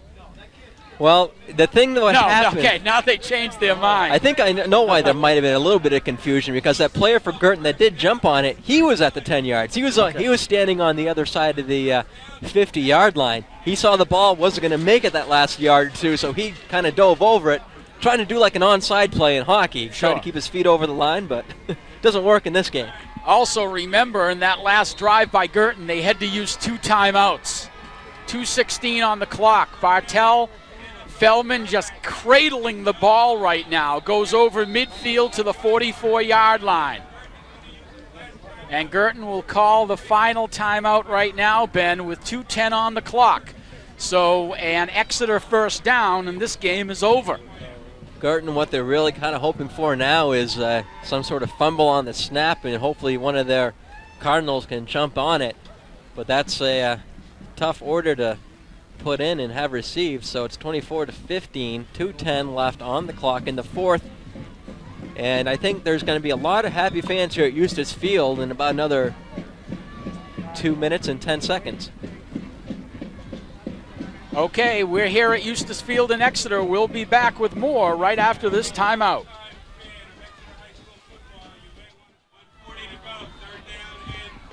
.138 left to go in the ball game. 3rd down, Burbank driving for the first down, and it looks like he's got it. 1:32 on the clock. The Exeter Bluehawks lead by 9. The Guertin Cardinals have no timeouts left. And right now, the Bluehawks are on their way to the state title. 1:27 to go. It's been a long time coming for the Exeter Bluehawks. 4 title appearances since '65, runner-ups in each year. But this year, they're going to end that drought Scott Graham hanging on to the ball, and that's all he needs to do right now as the Cardinals can't stop the clock. It'll bring up a second down, and there's less than a minute to go in this one. Good job all day by the Exeter team offensively and defensively. They keyed up and stopped Antista. They let one big play go to O'Hearn and Riley. But other than that, it's been a pretty sparkling day, and now you'll just see Exeter start kneeling on the ball. Bartell on the second down play goes to one knee, and the celebration is beginning here at Eustis Field. Clock is rolling, less than 30 to go now. The coaches and players start to embrace as this place will explode in 23 seconds as the Bluehawks will win their first state football title since 1965, 32 years. 10 seconds left on the clock, and we'll watch it. Here is Eustis Field as the Hawks will win 24-15 today. Long way in coming. Last year, a state championship lost to Dover 21-3. In 1997, Exeter comes back to the state title game, and this time they'll bring the trophy home 24-15 over a Bishop Guertin team that had a great season but just comes up a little bit short on this Saturday. It was 16-7 at the half. Both teams scored a touchdown here in the second half. So the eventual final score was Exeter beating Bishop Guertin today 24-15. Scott Graham's touchdown with 2:16 in the third gave the Exeter Bluehawks the insurmountable lead. It was a 43-yard touchdown run. John Antista scored his only touchdown with 2:17 left to go in the fourth, and it wasn't enough for the Cardinals today as the third-ranked Bluehawks take home the Division II crown. Pretty entertaining game, though. We saw some pretty good defense on both sides, but not only that, we saw some nice big plays, both on run plays and pass plays by Exeter and by Guertin. Nice little trick play with the pass in that hook and ladder play. And certainly under the elements today, these clubs played some pretty steady ball right now. Not a lot of turnovers, and it was a type of game that, as we expected, was hard hitting. I didn't expect this many points, to be perfectly honest with you. No, just a couple of interceptions, but they did. They got their footing, and we saw nearly 40 points scored today, 39. A fun game to watch. And the Exeter fans obviously very excited. Well, as you see right now, players congratulating one another from both teams. We're going to take a break and be back with some post-game comments as Exeter beats Bishop Guertin today 24-15. You're watching the Division II Championship on Media One Sports.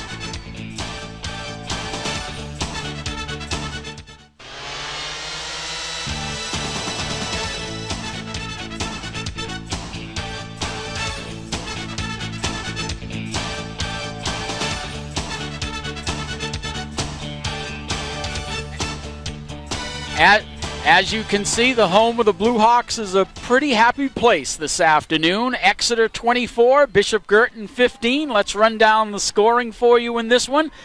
Exeter came out and scored the first touchdown with 8:53 to go in the first quarter on an electrifying 64-yard run by Matt Walsh, as you just saw being hoisted there by his teammates. The kick by Matt Dolly was good, and Exeter scored first, leading 7-0. The defense scored some points today. It was a safety, and that eventually was a big play in this one as the defense got John Antista tangled in the end zone for a safety to make it 9-0.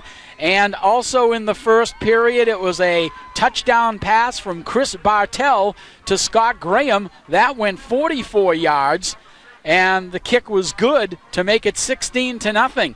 That score held until late in the first half. In the second quarter, Exeter was driving inside the 5-yard line, but the Cardinal defense stiffened and stopped the Bluehawks. They tried a field goal. It was no good. And then the Cardinals came back with less than a minute to go. Some good passing from Matt Lazeau. And then with only 11 seconds left to go, Lazeau threw a touchdown pass to Mike Riley, and it was an electrifying play here at Eustis Field. In fact, it was the old hook and ladder. The play went to Matt O'Hearn. O'Hearn lateraled the ball to Riley at the 50-yard line. Riley ran across the field, getting some great crack back blocking from his ball club, and it made the score 16-7 as the kick for the extra point was good, and there was a major momentum shift in favor of the Cardinals there as the teams went to the locker room. But the story in this one for me was the third quarter. The Bluehawks came out, controlled the ball in the third quarter for about 9 of the 12 minutes, and scored a touchdown with 2:16 to go in the third. Scott Graham, a 43-yard touchdown pass, a 43-yard touchdown run to make it 22-7, and then Matt Walsh picked up the ball on the point after and threw a 2-point conversion pass to Brian Burbank that made it 24-7, and the Exeter defense was able to hold the Cardinals off the board until 2:17 of the fourth quarter, when John Antista swept around the far side and went in for a touchdown. The 2-point conversion was good by the Cardinals, but that's our final score. As you see, 24-15, the Exeter Bluehawks win their first state title since 1965. They had been in the finals 4 other times during those 32 years and came up short, but not today on a windy and rainy and snowy day here at Eustis Field in Exeter. Coming up, we'll be talking with Bill Ball of the Exeter Bluehawks. You're watching the Division II High School Championship game on Media One Sports. Welcome back to Eustis Field in Exeter. I'm Sam Bruno, where today the Exeter Bluehawks defeat the Bishop Guertin Cardinals 24-15 to win the Division II Championship. With the winning head coach, Bill Ball, is Ben Cloutier. Ben? Hello, I'm Ben Cloutier, and we're here talking to the most popular guy, I think, today here at Eustis Field, head coach of the Exeter Bluehawks, Bill Ball. What a great game today. Thanks very much. Great year for us to end up against a fine Bishop Guertin team to win a state title on our home field is extra special.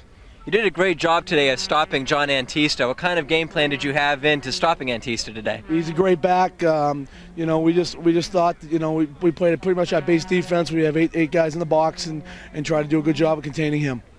Now, Bishop Guertin, you had them down quickly, 16-0 at the end of the first quarter. They were in the same sort of situation last week against Dover, and they were able to come back and win. Guertin, at the last play of the first half, had that hook and ladder that probably put a spark into their team. What did you tell your Exeter squad at halftime?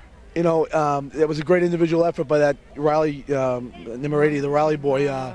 We told them, what it basically told them, it ignited us. We felt that we had stopped them. They hadn't had a first down in the first half, and they had a great individual effort, and that we were going to be more motivated in the second half to shut them down. Did a great job there, and Scott Graham had a great day today running and passing the ball. It seems like he was in the offense a little bit more than what we're used to seeing. Was that part of the original game plan? I thought last week our trap game started to come along a little bit, and we spent a little bit more time with it this week, and we were able to catch them in a two-deep coverage, and we slipped them out of the backfield for a big play in the first half. That was nice. So how does this feel this year compared to how the season ended last year? It was a tremendous feeling. I'll tell you right now, though, those kids last year, I have all the respect in the world for them, and they started this thing going, and these guys finish it up. And congratulations to Bill Ball, his staff, and the entire Exeter Bluehawk team, as well as Tony Johnson and the Bishop Guertin Cardinals, as they put on a good game today, but the Cardinals fall short. The Exeter Bluehawks lead from start to finish today and beat Bishop Guertin, as you see, by a score of 24-15. And certainly we want to congratulate both clubs for putting on a fine game under adverse conditions here today at Eustis Field in Exeter. We certainly want to thank all our sponsors: Man Style, Ben's Photo, Exeter Candy Company, New England Pizza and Restaurant, and Pepsi Company for their support of today's game. Certainly we want to thank our producer Mike Pomeroy, our director Kevin Callahan. The entire Media One Sports crew did a great job bringing you all the fine pictures today from Eustis Field. Final score today, Exeter beats Bishop Guertin 24-15. For Ben Cloutier, I'm Sam Bruno saying so long from Eustis Field.